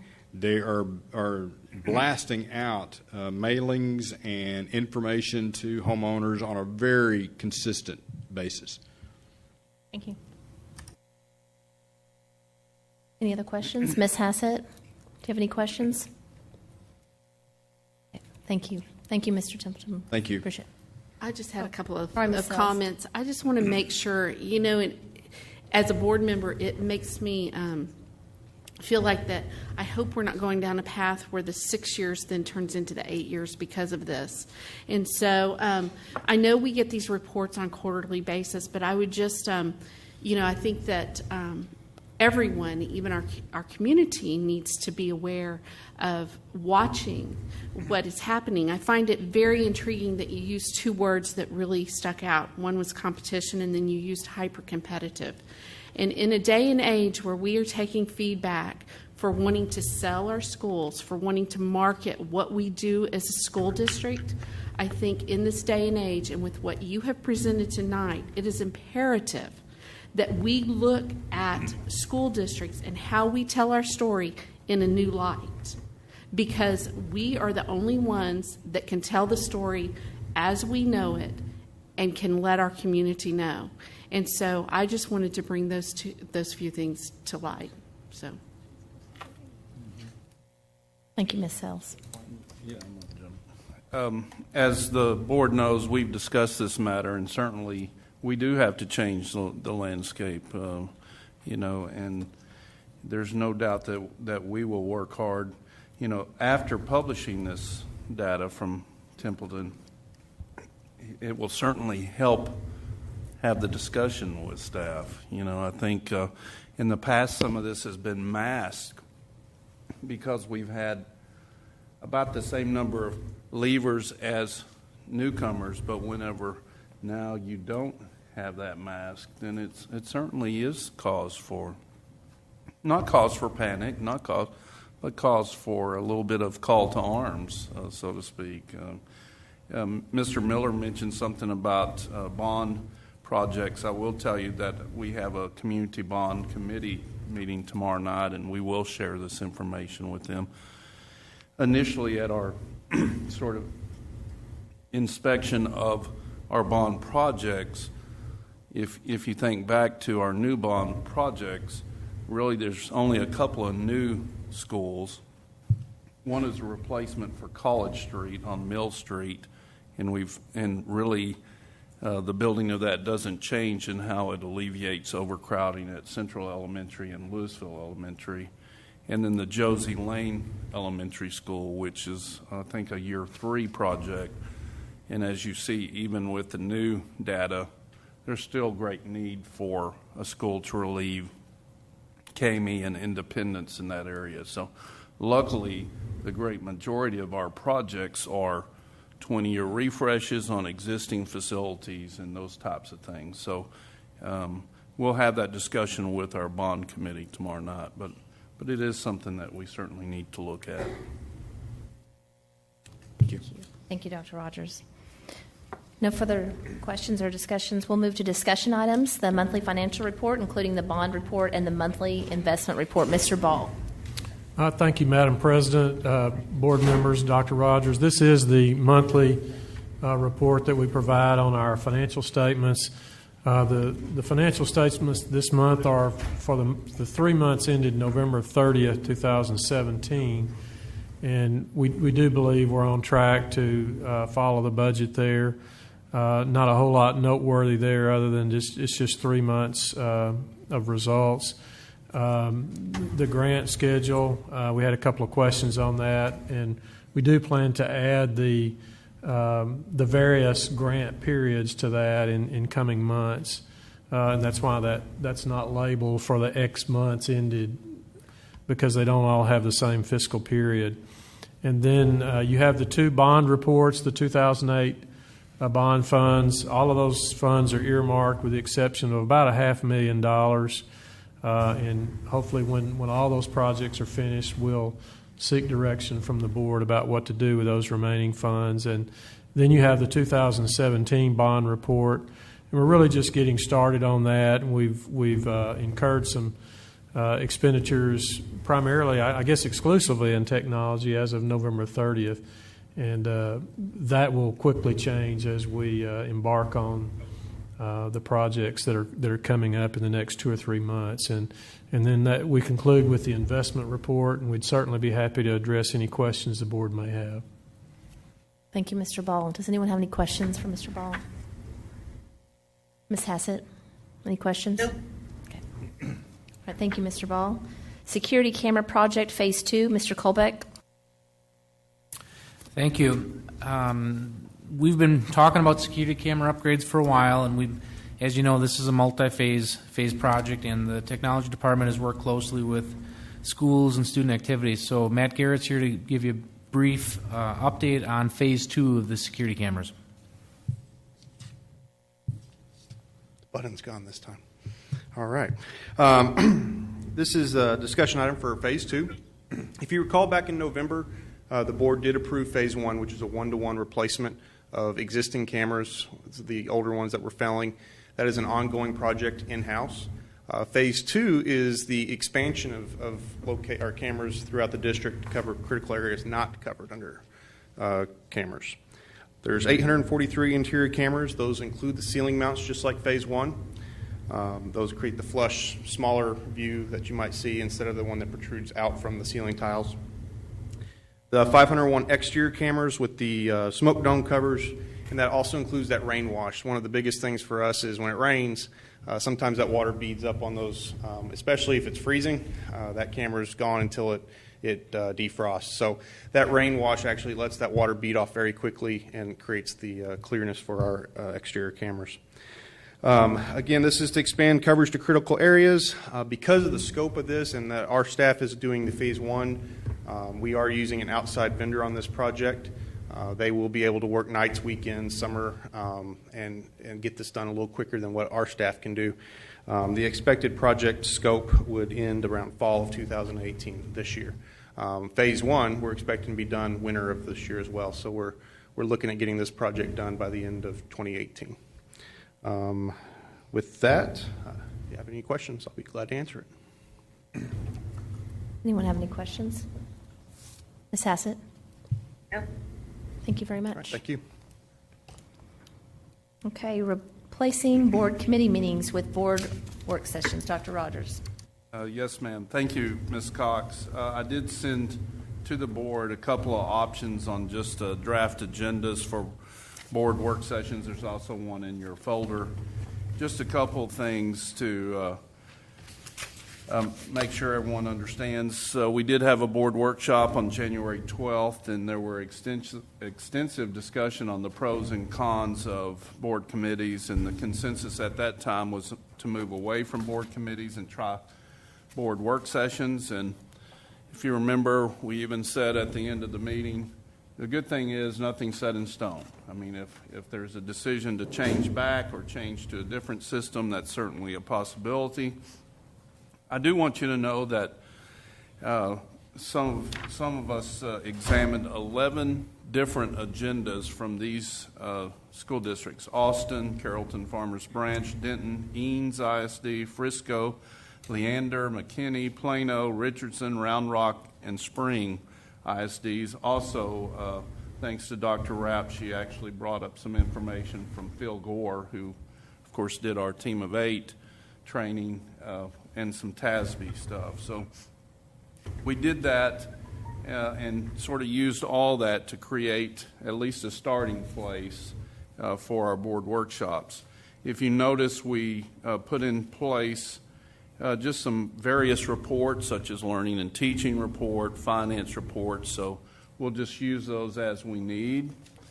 So the two samples, and they're front and back for you. The option 1, and they are on the screen, we wanted to make sure that we included our vision and mission statement, and we will also focus on one I statement per month as we're rolling that out. We felt like that was important that we did that as part of our culture.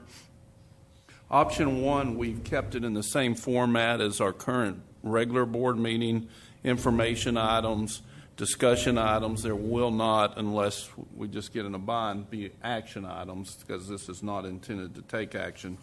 And the only thing that's different is on option 2, instead of categorizing them as information or discussion items, we just said, hey, board work session items, just taking the tag off of information, discussion, whatever, even though we would still pull these forward at either the next regular board meeting or a subsequent work session. So really we're just asking for your input between these two, and then there's already a couple of other things that we need to add to the agenda. This was just a sample, which is why it's marked draft. So we'd love to have your input. Thank you, Dr. Rogers. And how would you like that input to be given? By email or? Even right now would work. Okay. Just a couple other things that I'd like to get some other input is, we had talked at the board workshop about possibly some time limits or even guidelines, and certainly that would be discussed with the board president and myself. We are planning to not have board work sessions at the dais, where we plan to still have them sort of in a square setup, like much more like a board workshop where there can be a little different type of dialogue. So anyway. Ms. Sheffield. So when you have it separated out with those information items, I mean, what's the purpose of that? Are those things, would they then at the next work session move down to discussion? Or because I guess it would be my preference just to include them as work session items as a group, as opposed to me, simply because that's how we have it in our agenda, like currently, to me, I look at that as, okay, well, we're going to talk about that, but then we're going to talk about it next month. So if that's not the case, then I don't see why we would separate it. Yeah, that's a great question, Ms. Sheffield.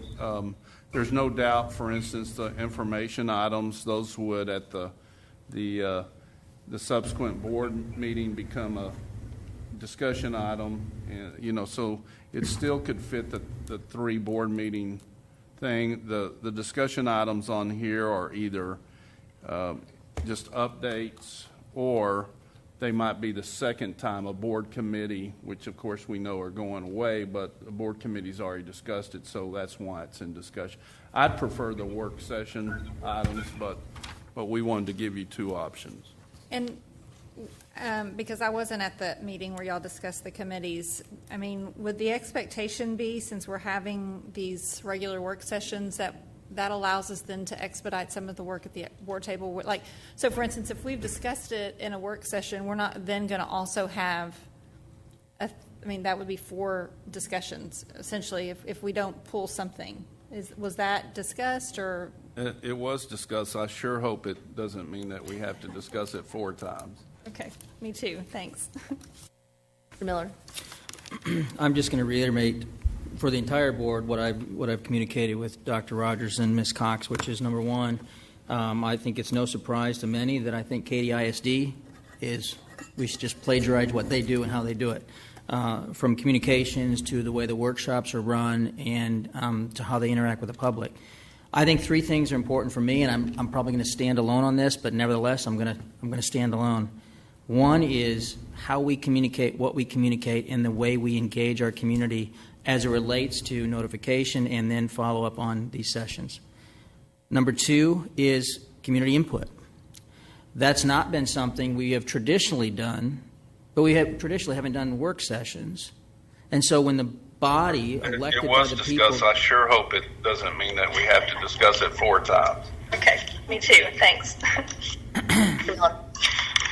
I'm just going to reiterate for the entire board what I've Somebody's recording us. That was me. I lost speed of y'all for a second. I'm better. I apologize.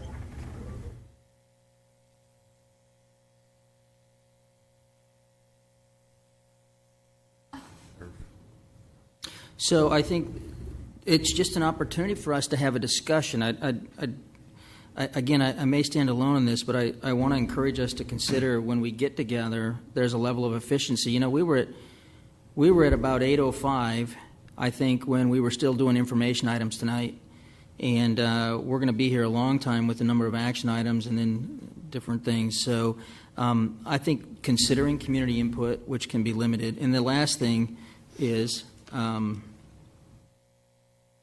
during that session then to facilitate things, I think, and expedite them. What Katy ISD does and others is they do consent at those meetings. That is an opportunity for staff to get things done more quickly and make these meetings be a little more efficient as well. So those are my three inputs. Yeah, Ms. Prosnick? For my input, I prefer work session items for the simple fact then it can be brought to on our agenda either as another discussion item or as an action item. The point of doing these work sessions was to make some of those committee meetings, that information available so that all the board could hear it at once. I certainly think that 7 eyes and 7 ears are a lot better than 3 in giving input back. So that's my input up here. I look forward to seeing how this does affect our board meetings and whether it makes them more efficient or if we're, quite frankly, just having 2 board meetings a month. I'm looking forward to seeing how it works, how we work this out. Ms. Sells? I concur with option 2. I like that they're all just compacted together and that we can give direction as a board at the end of that work session how we want to proceed. There may be something that if you've listed it the other way in the information items, maybe we need more information and we can give direction to that at that point in time. So, and I do hope that maybe doing this will increase our attendance and maybe we will have a number greater than 0 for comment at public hearings such as we did tonight. So, thank you. Timish? Thank you. Just 2 quick thoughts. I agree with most of what's been said. Is I would like to see time limits to make sure that, again, that this doesn't become another really long board meeting, that we're efficient with our time. And then if just to clarify, if we're not breaking it out by information or discussion, if we felt like we've really had an opportunity to discuss things and there's clear consensus with the board that we could take something that we could possibly remove that 3-step process and go, if there's something that we need to move forward with. So I like that. Ms. Hassett? I like the idea of option 2. I definitely like the idea of having the work sessions because it allows the board to all have the same information at the same time, which I feel is a bit more advantageous for the board. Okay, thank you, Ms. Hassett. I think it's going to give a great opportunity for collaboration of the board. We'll make our meetings more effective and smoothly because we've all been able to address our questions and answers at that same time. So I think the consensus seems to be the work sessions. Dr. Rogers. Thank you, Ms. Cox. And I will say I was remiss. We did look at Katy ISDs, and I will tell you about a third or maybe closer to half, Mr. Miller, do have a place for board work sessions for community input. So it is something that I think we can consider. Normally when they do have community input, it is at the end of the agenda, not at the first. And so, which means folks would need to stay and listen to the dialogue. And so that might be something that we want to consider, not only for board work sessions, but actually for regular board meetings, which we will have discussions with the board about revamping that system too. So. Okay, thank you, everyone. We're now going to move into our action items. So consider approval of electrical engineer for audio-visual refresh project. Mr. Ball. Thank you, Madam President. This item has to do with the audio-visual project, and by state law, since we are running some electric current in many of the installations, we are required to engage the services of an engineer. And so this item is recommending that we engage the firm of Estes McClure and Associates. And Estes McClure is the engineering firm that has been involved in the design of the majority of our campuses. They already have the drawings on many of these campuses. And what we're looking at from them, if you look in the information that you have, you see that we're in the year one of these projects, we're installing 800 projectors and about 1,300 kits that would involve audiovisual electronics.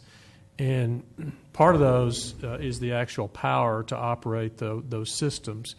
And the deliverable from the engineer would be what you might call a typical, if you will, classroom in a given campus for maybe 2 or 3 different scenarios of with a projector, without a projector, depending on which ones needed electrical current and which ones already had it. So maybe 5 to 6 typical drawings for a given campus and that could be replicated. And so that really is what we're looking for in terms of a deliverable. We estimate the fee to be in the neighborhood of $31,000. This would be paid for with the 2017 bond funds, and it would become a part of that audiovisual project. And it is required as a compliance issue to utilize an engineer because we are dealing with electrical installations. And be happy to answer any questions, and it is our recommendation that this item be approved. Thank you, Mr. Ball. Does anyone have any questions for Mr. Ball? Ms. Hassett? No. Okay. Would somebody like to make a motion? Ms. Timish? I move to approve the selection of Estes McClure and Associates Incorporated as the professional electrical engineer for the audiovisual refresh project and their associated expenditures as recommended by administration. We have a motion by Ms. Timish. Do we have a second? Second by Ms. Prosnick. All in favor? 7-0. Okay, consider approval of construction delivery method for the audio-visual refresh project. Mr. Ball. Thank you, Madam President. This item has to do with the same project. In addition to needing an engineer, we also need to declare the construction delivery method. And because this is as we've stated earlier, 800 projectors and about 1,300 kits to be installed across the district, much of this is repetitive work that is heavily dependent on the unit cost of the materials. In other words, we're going to know, because we're doing 1,300 of these installations, we're going to know how much cable is needed, how much conduit, the terminations, the outlets, all of the controls. We're going to know those costs. And so it's very well suited to the job order contract construction delivery method. And so our thinking is by having these deliverables from the engineer that we just discussed and utilizing the job order contract method, that it positions the district where we could accomplish this work both with our in-house staff, and we could use the same delivery method and the engineered drawings if we need to outsource some of this. So that's our thinking with these two projects going, or these two agenda items going hand in hand for this project, is it positions us to be able to do it ourselves to the extent we have manpower and to outsource it where needed. So it's our recommendation that this item be approved, and certainly myself or Mr. Colbeck will be happy to answer any questions the board may have. Thank you, Mr. Ball. Does anyone have any questions for Mr. Ball? Ms. Hassett? No. Do we wait for Mr. Miller? Or? Okay. So do I have a motion to approve? Go ahead. I move to approve the issue of the job order contract construction delivery method for the audiovisual refresh project as recommended by administration. A motion by Ms. Prosek. That's a second by Ms. Sheffield. All in favor? Okay. That's Ms. Sheffield. For voting. Okay, that's 7-0. All in favor. Okay. Consider approval of the Cisco Network Security Upgrade, DIR TSO 2542. Mr. Colbeck. Thank you. This recommendation is to replace some of the hardware in our data center. Specifically, it's a replacement for some of our firewall technology and other security appliances. As we've discussed, this topic has been discussed at the Board Technology Committee twice. We've discussed this in closed session with the kind of the technical aspects of the nature of it being security related. We've discussed in closed session twice, so this will be the fifth time that we're touching on this particular topic. What we're trying to do is put in hardware that really addresses the modern security threat landscape. Our department has done a proof of concept with several different manufacturers, and through that process, we're really looking to put in an integrated solution that allows us to manage each aspect of a security product portfolio.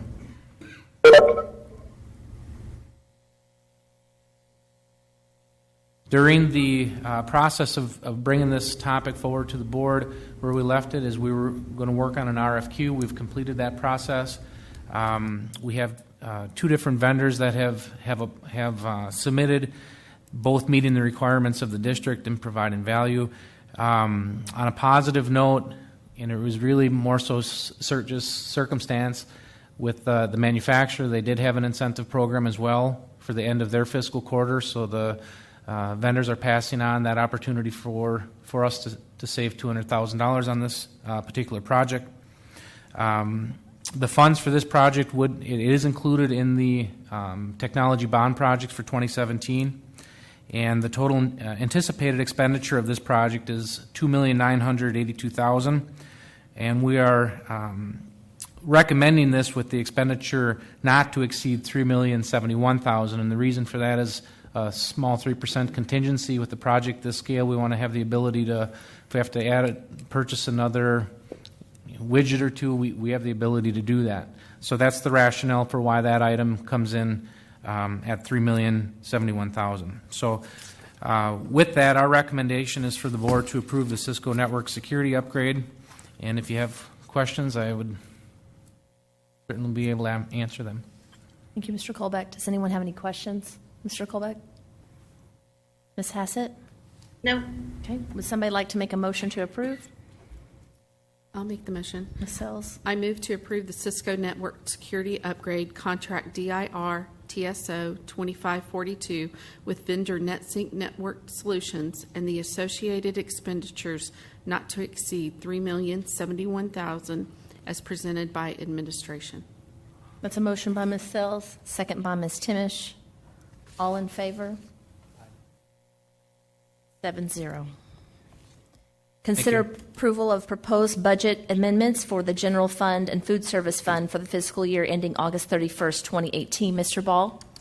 Thank you, Madam President. This is an item that the board has seen in a previous month, and we've also met with the Board Finance Committee on this. We did add at the request of the Finance Committee, we did add the function descriptions to what the board saw the previous month, and so I would characterize this item as somewhat of a ministerial function in that these were purchase orders issued in good faith in the previous fiscal year, but the goods were not received until the beginning of the current fiscal year, and so this simply just reauthorizes those purchase orders. And it decreases last year's expenses, and it does move those forward to this year, but it doesn't increase the budget authority that was granted under which these purchase orders were issued. And so it's our recommendation that these two budget amendments be approved, and I'd welcome the opportunity to answer any questions the board may have. Thank you, Mr. Ball. Does anyone have any questions? Mr. Miller? I'm sorry, Mr. Ball. I just thought of this when you made that statement. Given that we already approved the CAFR for last year, how does that affect the certified financials? It doesn't affect, that's a great question, Mr. Miller. It does not affect them at all because these items were not recorded as expenditures in those financial statements. But because by law, purchase orders lapse at the end of the fiscal period, we issue those in good faith, understanding that we will come forward to the board at a subsequent meeting and ask the board to reauthorize those.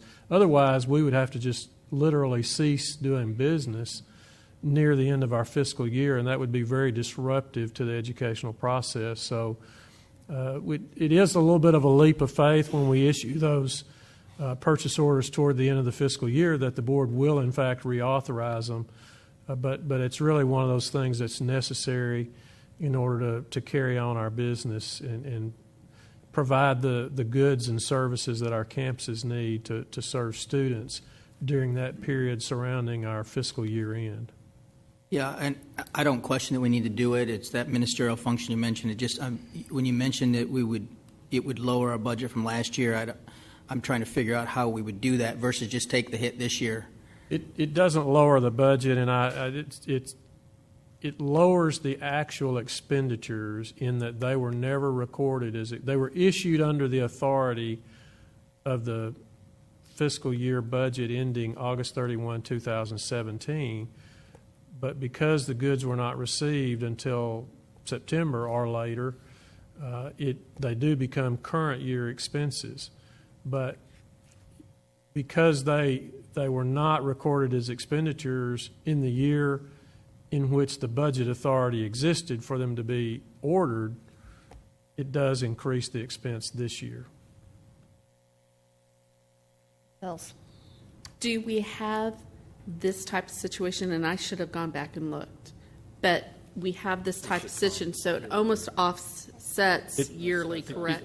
It's really, I think, a way to look at it is it's a price we pay to provide some order during the period surrounding our fiscal year end. If we didn't do this, we would virtually have to cut off issuing purchase orders probably 45 to 60 days before the end of the fiscal year, and that would just be an untenable situation for our campuses.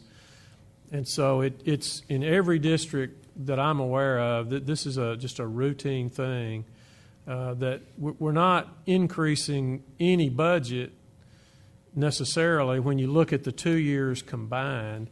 We issued those purchase orders under the authority of last year's budget, but we need to move them to this year's budget because we didn't get the goods until this year. And we're going to have that situation every year. Any other questions, Ms. Hassett? Do you have any questions? Okay. Would someone like to make a motion? I move to approve the budget amendments for the general fund and the food service fund as presented by administration. The motion by Ms. Timish. Do we have a second? Second by Ms. Prosnick. All in favor? 7-0, motion carries. Consider approval of RFQ 2517-17, Construction Manager at Risk Services for 2017 bond construction projects and other projects on an as-needed basis. Step 2 for spring 2017 wind and hail storm damage related projects. Mr. Balt. Thank you, Ms. Cox. This item relates to as you just said, the storm damage that we experienced last spring. We have somewhere on the order of $15 million in damage to several of our buildings, and what we've done is we've split those projects up. And actually, the board approved that at a previous meeting. We assigned the architects to the various projects, and now we have submitted these projects in an additional step 2 of our request for qualifications for construction managers at risk for the 2017 bond projects and other projects as needed. And this is an as-needed project because we had this storm damage. We have to fix those roofs. So what we did is we estimated the cost of those projects based on the insurance adjuster's report that we had, and we circularized this step 2 pricing solicitation to to 5 construction managers at risk that have already been pre-qualified by the board, and that's the maximum that we're allowed by statute to request proposals from. And you see the proposals, and in both cases, we're recommending both, when we're calling these the Stantec package and the Huckabee package, simply because those are the 2 architect firms, and we've at a previous meeting, the board has authorized us to do that. And so the Stantec package, the estimated budget you see there in that first rectangle at the top, $10,043,000, and so we asked for pre-construction fees, and we asked for a percentage of construction costs expressed as a percentage, and we did the math and the addition to yield the total estimated cost, keeping in mind that this was done really just to ensure that we're comparing apples to apples. The ultimate fee will be determined by what the actual construction costs wind up being once we get the guaranteed maximum price and the bids in.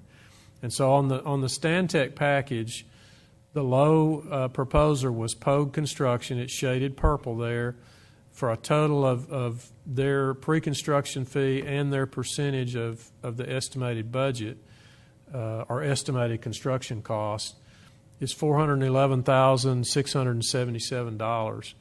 And then on the Huckabee package, which is down at the bottom of the page, the low proposer on that was North Star Builders Group, and again, based on that estimated cost of $5,368,000, those costs would total $266,560.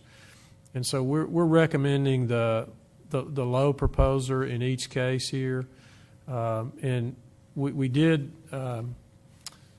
We did score them in addition to the pricing, but the pricing is such an important part of it that that winds up really being the determining factor. So it's our recommendation that the Stantec package be awarded to Pogue Construction as the construction manager at risk, and the Huckabee package be awarded to North Star Builders Group as the construction manager at risk. And certainly, I'd be pleased to address any questions, or Mr. Fite or Mr. Hughes are here as well if the board has questions on these items. Ms. Prosnick? Can you please remind me, because this is for the storm damage, what time frame do these projects have to be completed in? Thank you for asking that, Ms. Prosnick. I failed to mention that. We are under a time deadline here. The policy that the district has in place, and at the time of that storm, required that repairs be completed within 24 months of the date of the loss. And we do have replacement cost endorsement on that policy.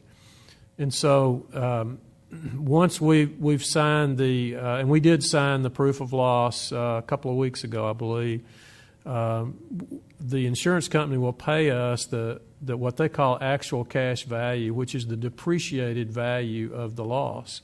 It's about $11 million in change, as I recall. And in order to get the replacement cost, the difference between what it costs us to fix the roof and what that initial payment is, we have to have the work done within 24 months. Mr. Martin did a great job of negotiating with the insurance adjuster to extend that date to 24 months from the date we actually received the adjuster's report, which was, I don't remember the exact date, but it was in October of this year. So October of 2017. So we've negotiated an extension of that date to October of 2019. And what that does is it gives us 2 summers to do this work, but even then, we still may be looking at some circumstances where we're having to do work during the school year on some of these roofs in order to get that differential between the replacement cost and the depreciated value. A great question. Thank you for asking that. Are there any other questions? Ms. Hassett, were you able to participate? Okay, she will not be able to vote on this item. Just have a clarification question from Ms. Prosnick. So you had mentioned there possibly could be construction time during this school year. So is that going to cause disruption on the campus? We're going to do our best to minimize that and work with those principals that might be affected to do that work in a way that minimizes the impact to students. And we're not sure what that's going to look like at this point. Once we get these construction manager at risks on board and they start working with our design teams, we will begin very quickly, I think, to solidify some of those plans and also to look at how much of the work we can get done during the summers. And that, of course, that will be our objective, is to get as much of it done during the summer as possible. Thank you. Mr. Crownover, just a clarifying question. So would Ms. Hassett, she be abstained from the vote, or? Just treat it if she weren't here, like with Mr. Miller earlier, so we can take the vote without her. Okay, so would someone like to make a motion? I move to. Go ahead. Go ahead. I move to approve the construction manager at risk recommendations for the spring 2017 wind and hail storm damage related projects and the pre-construction and associated management fee expenditures as presented by administration. A motion by Ms. Timish and a second by Ms. Sheffield. All in favor? Okay, that's Ms. Sheffield, Mr. Miller, Ms. Sells, Ms. Cox, Ms. Timish, and Ms. Prosnick. That's 6-0. Okay, consider approval of proposed academic calendar for year 2018-19, what parents have all been waiting for. So,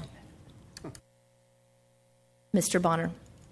Yes, ma'am, Ms. Cox. Thank you. Board members, we are bringing the final chapter, I suppose, to the Academic Calendar Committee to you tonight.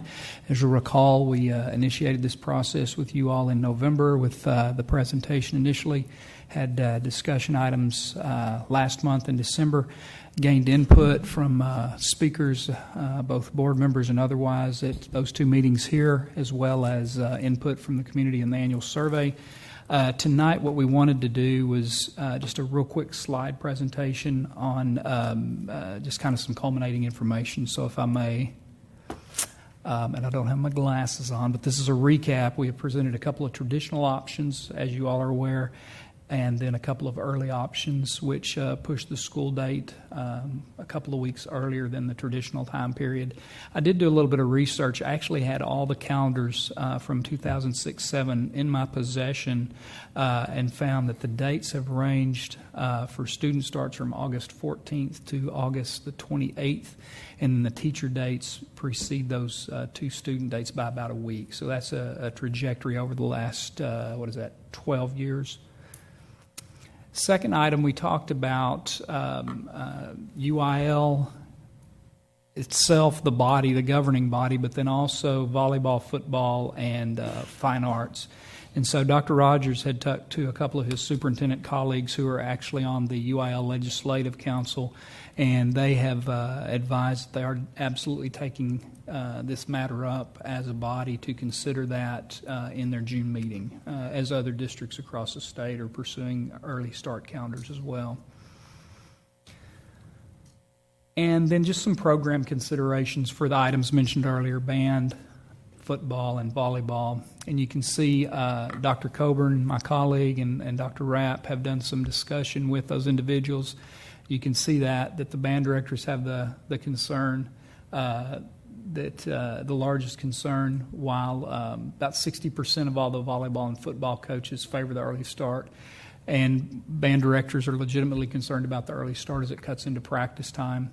Volleyball coaches always schedule mid-August weekend tournaments, but they would other sports miss class time as well. And then football coaches would prefer their first game occur after classes have started and have 0 week in their schedule. Dr. Rapp and Ms. Miller have worked with Ms. Drinkwater and Coach Ford initially to look at how they would alter schedules for professional learning to accommodate an early start schedule.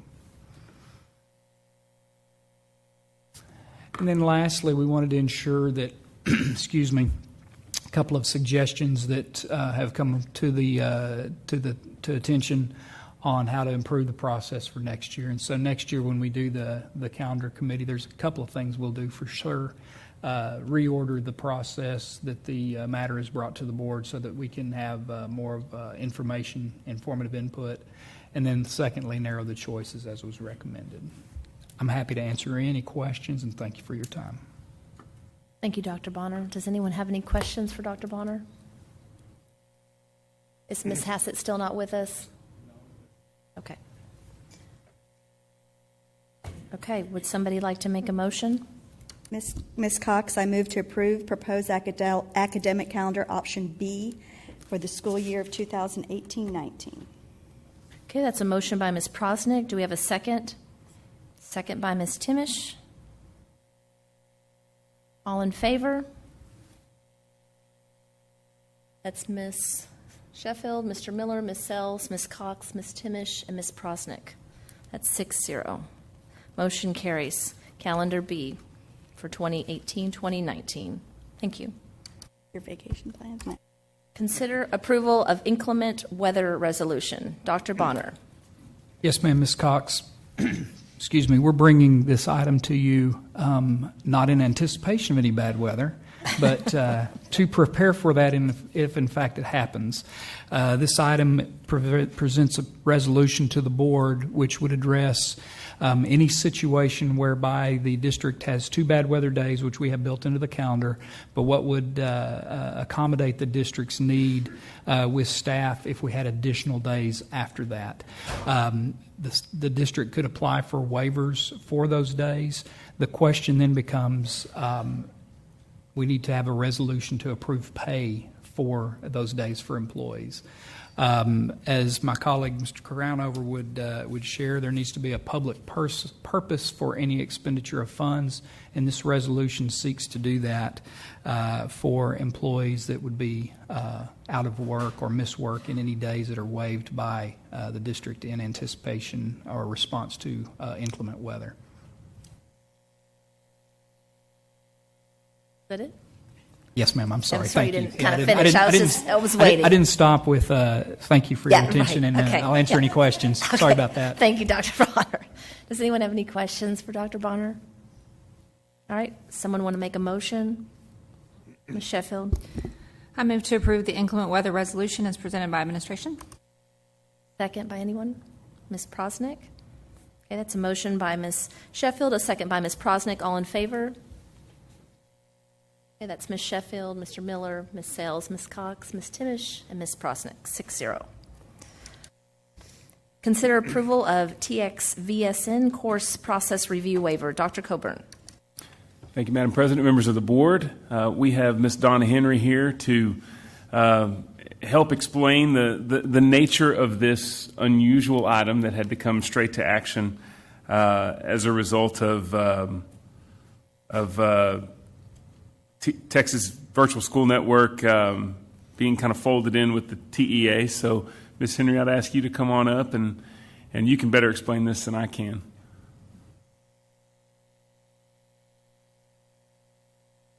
Okay, I'm going to try with everything that's been going on with the Texas Virtual School Network. In the last legislative session, there was a cut of funding to the Texas Virtual School Network.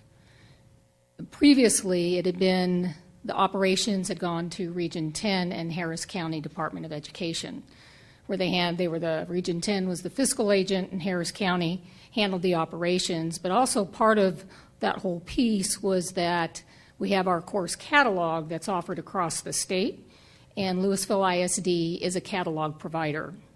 That's important for a couple of reasons. Primarily for us, we're able to provide online courses to our own students inside the school day, where we serve as the provider, and we can serve our courses to students across the state of Texas. But in order to bring a course inside the school day, we have to be mindful of ADA funding, because it can impact that piece. And the only online course that our students can take inside the school day is a Texas VSN catalog course. In order to get our courses into the catalog, they have to be reviewed by the Texas Virtual School Network, and they have to meet 3 criteria. With our courses have to meet the INACOL standards for online courses, so that's key, the 508 accessibility standards, and the TEKS. They had a staff that would review those courses, and then once they would go through that process, they would be TEA certified. That would be the way that we would get our courses into the catalog. So it would be a qualifying ADA course. When they cut the funding for Texas VSN, TEA absorbed all of those pieces.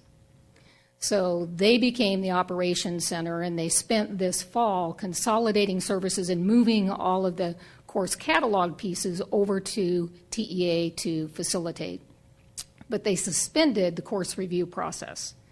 That course review process is suspended indefinitely right now because they don't have the staffing to review those courses.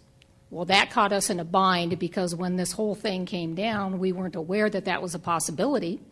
And we had anywhere from 5 to 8 courses at different phases of going into the catalog. We had to pull some of our courses because they underwent a TEKS realignment, so we had to realign them and then resubmit them for review, so those are ready to go. We had some new courses that were in development as well, so those got put on hold. And what it created for us was a situation where spring hit and we had our courses in limbo, and we had students who wanted to take those courses, but we could not serve as the provider. So the only way to get them into the catalog at this point and moving forward until they're able to establish a system for course review process is to have a district waiver and a signature from our superintendent verifying and certifying that our courses meet the criteria that I established there. So that's what it's all about.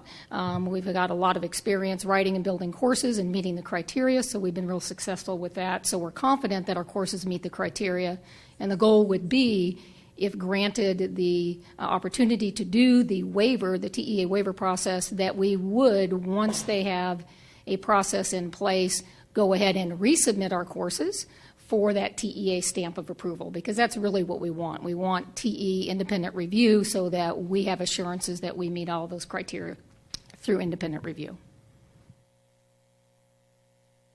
Thank you very much. That was very well explained. Okay. Very much appreciated.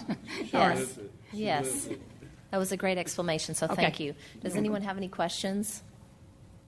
Christy, welcome back. Mr. Miller. Yeah, I would like to say, first, Ms. Henry, just an endorsement. I think this is an area, as we think about public education and ISDs, there are a lot of online school options, but we have an option where we actually keep in touch with the kid. We actually create a personal relationship with them. I think that should be noted here and probably considered as part of our marketing plan. I was actually going to say some things about the agency and moving from one government entity to the other, but I think we're looking for endorsement from them. So, Commissioner, I'd love to have your support on this. So I'll leave it with, this is something we really need to talk about and beef up, and whether it's resources or whatever, and boast about. This is, and those who've benefited from it, which I have, my son and others, gifted and talented students, as well as, different areas along the spectrum. That's probably a bad word, but this is something we really need to push. And so I'm hopeful that the commissioner does this. If not, then I think we just need to look at what's the right thing to do for our students, and do we fund it, or do we come up with some ways to do it around, et cetera. So thank you. Thank you, sir. Any other questions? Ms. Hassett, do you have any questions? No. Okay. Would somebody like to make a motion? Sheffield? I move to approve the TXVSN course process review waiver as recommended by administration. The motion by Ms. Sheffield. Do we have a second? Second by Ms. Sells. All in favor? 7-0, motion carries. Okay, we're moving to the consent items. Is there any consent items that need to be pulled? Ms. Prosick wants 2B1. Any other items? Hassett, do you have any items? No, ma'am. Okay. Would someone like to make a motion for the consent agenda items? I move the board approve the consent agenda items as recommended by administration with the exception of the following. Items 2B1, which has been pulled for separate consideration. It's a motion by Ms. Sells. Do we have a second? Second by Ms. Timish. All in favor? That's 7-0. Motion carries. Okay. Ms. Prosnick, would you like to make a motion on 2B1? I move that the board approve consent agenda item 2B1 as presented by administration. The renewal of RFP 2454-16 awards banquet facility products and services. A motion by Ms. Prosnick. Do we have a second?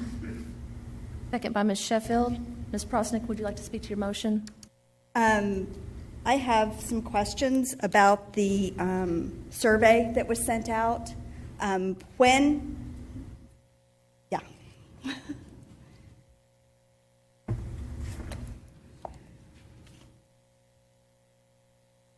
appreciate the fact that you've brought this to us in January as we requested. My questions comes from, there were some parts of the notes that I didn't get, which are when was that survey sent out? It was May after the banquet. It was right after the banquet. And so we only had about 350 response of our 6. I'm assuming it went to every employee. Correct. Okay. And the part that I struggle with is part that came back on the survey. And that was a majority of the respondents said that the reason they didn't come, and this is a banquet to celebrate all of our employees and the amazing things that they do, was the expense. And then also in the notes was that the ticket price was going up as well. I'm really trying to understand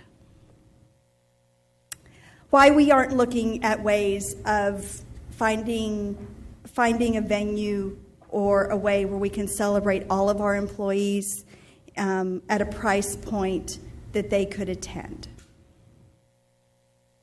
But do you want to, any of the committee members? Yeah, that was I'm a happy to hear from discussion any of that the we committee had, members. and I don't know if you want me to, if y'all want to chime in or you want me to talk about what we discussed. Well, we can, okay. Do you want to start or do you want us to go? Sure. So, I think part of the consideration is that, and the conversation is the employee recognition banquet is one piece as far as what we do to celebrate our employees. And then finding something that would be inclusive of all employees would be something that would be more along the lines of a convocation, something that all people could attend that the district was paying for. And I think whenever we look at the price point of the tickets and who's included in that, we look at trying to manage the cost of the banquet itself from a district perspective. And certainly we took that feedback into consideration as far as what people said about the cost and whether they could attend or not. But then there's also the cost to the district that the district continues to, even though the price of the banquet goes up and the price per plate continues to go up, that the district is subsidizing that. And I think that was part of what the conversation was is, at what point, just like anything that the district subsidizes, at what point do we, pass a little bit of the cost along, knowing that we're subsidizing the great majority of the cost of the banquet for all the attendees, whether it's the people that we're honoring and they get a free ticket or the people who choose to attend to support their friends. So I think that was part of the conversation whenever we talked about adjusting the ticket prices was, it was $35 last year and we're looking at $40 for this year. That decision hasn't been finalized. It's something that, that we're looking at whether we want to do that or not. So I think that, part of it depends on the direction from the board as far as what the intent of that event is. Is it something that we want to be inclusive of all staff members? And then what does that venue look like? And, what options might we have for that? We know that, there are very few hotels in the greater Dallas area that can even hold the banquet that we've got with 1,200 or so people attending. And so kind of what I think part of what the group discussion was is, are we talking about shifting away from an employee recognition banquet at all to something that would be more of a convocation or something like that, to kick off the school year every year, or something at the end of the year that would be a picnic or something like that, I think, which is something that, and we specifically included, that question in there to see what people may want to do. If you don't want to have the banquet, what would you do in lieu of the banquet? And it was a small minority of people who said, let's do something completely different. I think the vast majority of the people who responded, and to your point, it was 300 people, but my feeling on the surveys has always been, if you are passionate in one direction or the other about that, you're going to respond to the survey. And so I think it's fair to say that we probably heard from the people who don't like the way that we do the banquet as part of that. And that's certainly something that we can work on getting a greater response, but that response number was in line with what we typically got as far as responses to that survey. Phil? Yeah, I would agree with that. I mean, I think this agenda item, though, is not about the cost of the tickets. It's about the venue for the next banquet. And in that respect, I mean, they sent out an RFP, thank you. I mean, I think what we looked to see, are there other options? We got the responses back. I mean, I think what we found, which, there's not a lot of places that are close to us, that are convenient, that can also hold the number of attendees that we have. I think my feedback from that survey that was done was that, I think the overall feel is that people are pleased. I mean, even though, and when I think of I think when we discussed it in committee, it was, I think we'd all like the event to be maybe less if we could, but I don't know how you maintain the same quality of event. I mean, there are just some costs involved. It's no different than the Council of PTAs, right? We've had to, at some point you think we're going to have to pass on some of those costs. And so we continue to subsidize it, but we still felt like, and again, I don't know that we haven't reached any conclusions on ticket pricing at this, at least from what I remember, and I know it's just been a point of discussion. So, I guess our focus was on the survey results and the venue, and that's to me like where we are on this item in particular. But I don't know if y'all have any other input on that. Well, just the same thing to reiterate, Ms. Prozic, and this has been a contention subject for me as well. It's a huge expense, but we need to find a way to honor and reward our employees for the good work, and I think you would agree with that as well. That's not your point of contention. No, my point of contention is not about honoring or any of that. It's all about process for me, and that's why I appreciate the fact that you brought this in January. It's usually been an April item, and you did listen to direction and brought it here in January. I was just more curious about the feedback from the survey, and I realized that I'm not looking. It would have been awesome if 6,000 people have responded to the survey. I know that is unreasonable. I guess if I have any feedback here, it's just I guess we as a board, as Dr. Rogers says, this is our event. I think that we need to decide what we want it to be. And that doesn't mean that it can't be the event that it's been in the past. We had talked last year about having a workshop. More, if you will, pressing items came along for us to have workshops about. But perhaps it can certainly be, now that we're doing the work sessions, we need to look and decide what we want this event to be and what we want it to look like moving forward. That would just be some direction from me. Go ahead. No, I think we can most definitely do that. But yes, for this year, the big problem is there's not many places that can hold over 1,000 people in our community and want to give a price that the district can afford. So your choices get very limited. Go to the Gaylord and pay $1 million per plate, but that did not seem like it would be a viable option. So we opted with something. You would be dining alone, right? Exactly. Well, and I'll say, we had that conversation about the work session or about a workshop on it because it had been brought forward, and what was finally discussed was that there was really, outside of completely changing and moving, whether, I don't know, doing a barbecue that everybody just, I don't know, whatever. But outside of doing an event of that nature, which people really seem to enjoy and appreciate when they're, being honored, we just felt like it would be a complete departure, and that wasn't something that we were ready to move forward on. So. We definitely can have that as a discussion item. Absolutely. I'd like to. Miller? So I think this is the fourth year. This has been a topic, and this is the fourth year I'm on the board. And I think that all the questions about this that have been raised in the past and tonight are good questions. But I think we need to step back on this. And, Dr. Rogers, I think that Dr. Bonner, Dr. Coburn come to us with recommendations, right? So, 0.5% respondents, 300 people out of 6,000 that responded is not a big sample size. I would suggest we don't use that to draw any conclusions. It's just not a valid sample size, whether for or against. What I think we need to do is hear from our campus leaders and HR on what our people want. Frankly, $90,000. It's a lot of money for me and anybody up here and anybody in the audience. For us, it's not. We're talking about LISD with a budget of $450 million, talking about world-class educators that drive unbelievable performance as represented here, and the administration staff, and we're talking about, should we spend $90,000? Is it the right venue? You know what? I'm surprised we're not spending more out of our pocket. And quite frankly, I've never been to a corporate recognition event that I've had to pay for.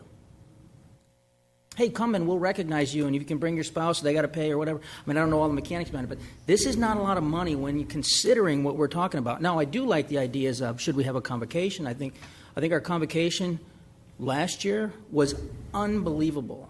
And probably, if asked, staff would say we'd love that. And maybe you throw in some recognition at that event. But it's the beginning of the year, not the end, so you can't nominate teachers, et cetera. But I think we've got to move away from critiquing how much money this is in the venue to really what are we trying to do? We are trying to recognize people that we're asking to do and compete against charters and public schools and our educators have one hand tied behind their back. You know why that is? Because we take every kid in the classroom and we ask them to pass the test.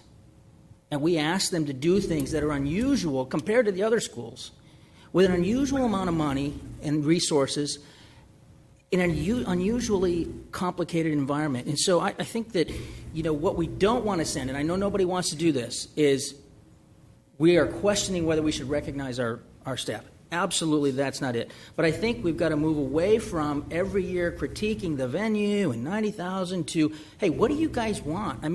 We as a board, and every board before us, want to recognize our staff. Tell us what we need to do. Dr. Rogers, if it's $200,000, in my mind, I know you guys don't like it when I do this, but $200,000 to recognize teachers when we've got a $450 million plus another $120 million debt service, $570 million budget, we're talking about $100,000? I don't know. I question whether we should even charge them to come. Let them come.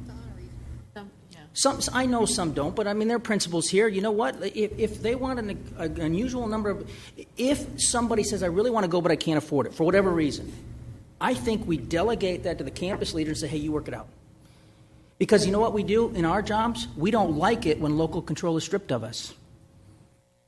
And when we do this and say, hey, you got to do this, that, hey, we're trying to recognize our staff. Tell us what we need to do. You guys tell us, and let's do it. And come up with something that has a multi-year process. I think that's what Ms. Prozik's saying. Let's have a process, but we all want to recognize them. Let's do it in a way so the message doesn't get, hey, we're going to question every year 90,000 or whatever. And the venue, hey, I don't know what the venue is. I guess we could American Airlines Center, or whatever, right? I don't know what the answer is, but let's figure out what our employees want and start the campus leaders telling us. I think that's a good place to start. Talk to 69 people or more and say, what would your campus like? I think let's do it. I think they're good questions and concerns and observations, but let's move towards how we recognize our staff in an unusual environment that we ask them to perform in. Thank you. Ms. Hassett has Go ahead, Chris. Ms. Hassett. I definitely like the idea of trying to get an even better idea from our employees about what they would like to do to be recognized, because that's definitely the main goal of this. Unfortunately, I believe that we, as the school district, as a board of trustees, must pay attention to how we're funded. This is still funded through taxpayer dollars. So even though $200,000 wouldn't be a lot out of a budget like ours, it is still based on taxpayer funds. And the more we spend that's not directly tied to the classroom, I possibly could be not in favor of spending as much money, but I do want to make sure we definitely recognize our amazing teachers and staff, because they do a phenomenal job every year. We just have a balance that we have to have. But I have one other question. Just want to make sure, because I've been asleep evidently. What was the motion? Was the motion to approve and seconded to approve? Yes, that is correct. Okay, that's all I have. Thank you. Some great points, as we promised, Ms. Prosnick. We will bring that forward sometime in the future as a work session item. I will say, just as a longtime employee, and you think 1,200 folks are attending, and of those 1,200, a couple of hundred of those are not employees, but really you still have 1,000 probably somewhere in that neighborhood that are employees that attend. Out of 6,000 potential, that's pretty good attendance rate out of 6,000, because there's a lot of our employees that on a Friday night they don't want to attend. I mean, so I need to be clear about that. There have been some times in my past I didn't want to attend, and it's a great function, I think. And as far as convocation, I do need to be clear, Miss. We are having convocation every other year, so we will have a convocation this upcoming August. So we look forward to that, and we're actually in the middle of planning for that. Any other questions? Okay, we have a motion by Ms. Prosnick, a second by Ms. Sheffield. All in favor? Okay, that 7-0 motion carries.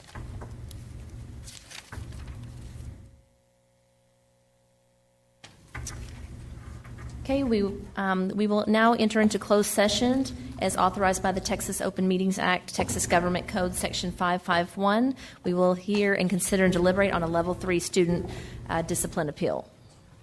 The time is now 9:52. We'll move into closed session.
hear you now.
We are back on the record in open session, having returned from closed session. The time is now 11:15 p.m.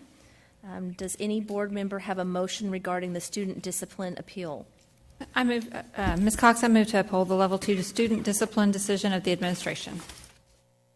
We have a motion by Ms. Sheffield to uphold the student discipline decision. Do we have a second? Second by Ms. Sells. All in favor? That's 6-0. Motion carries. I move to our, is that it? Meeting is adjourned at 11:15. Have a good night.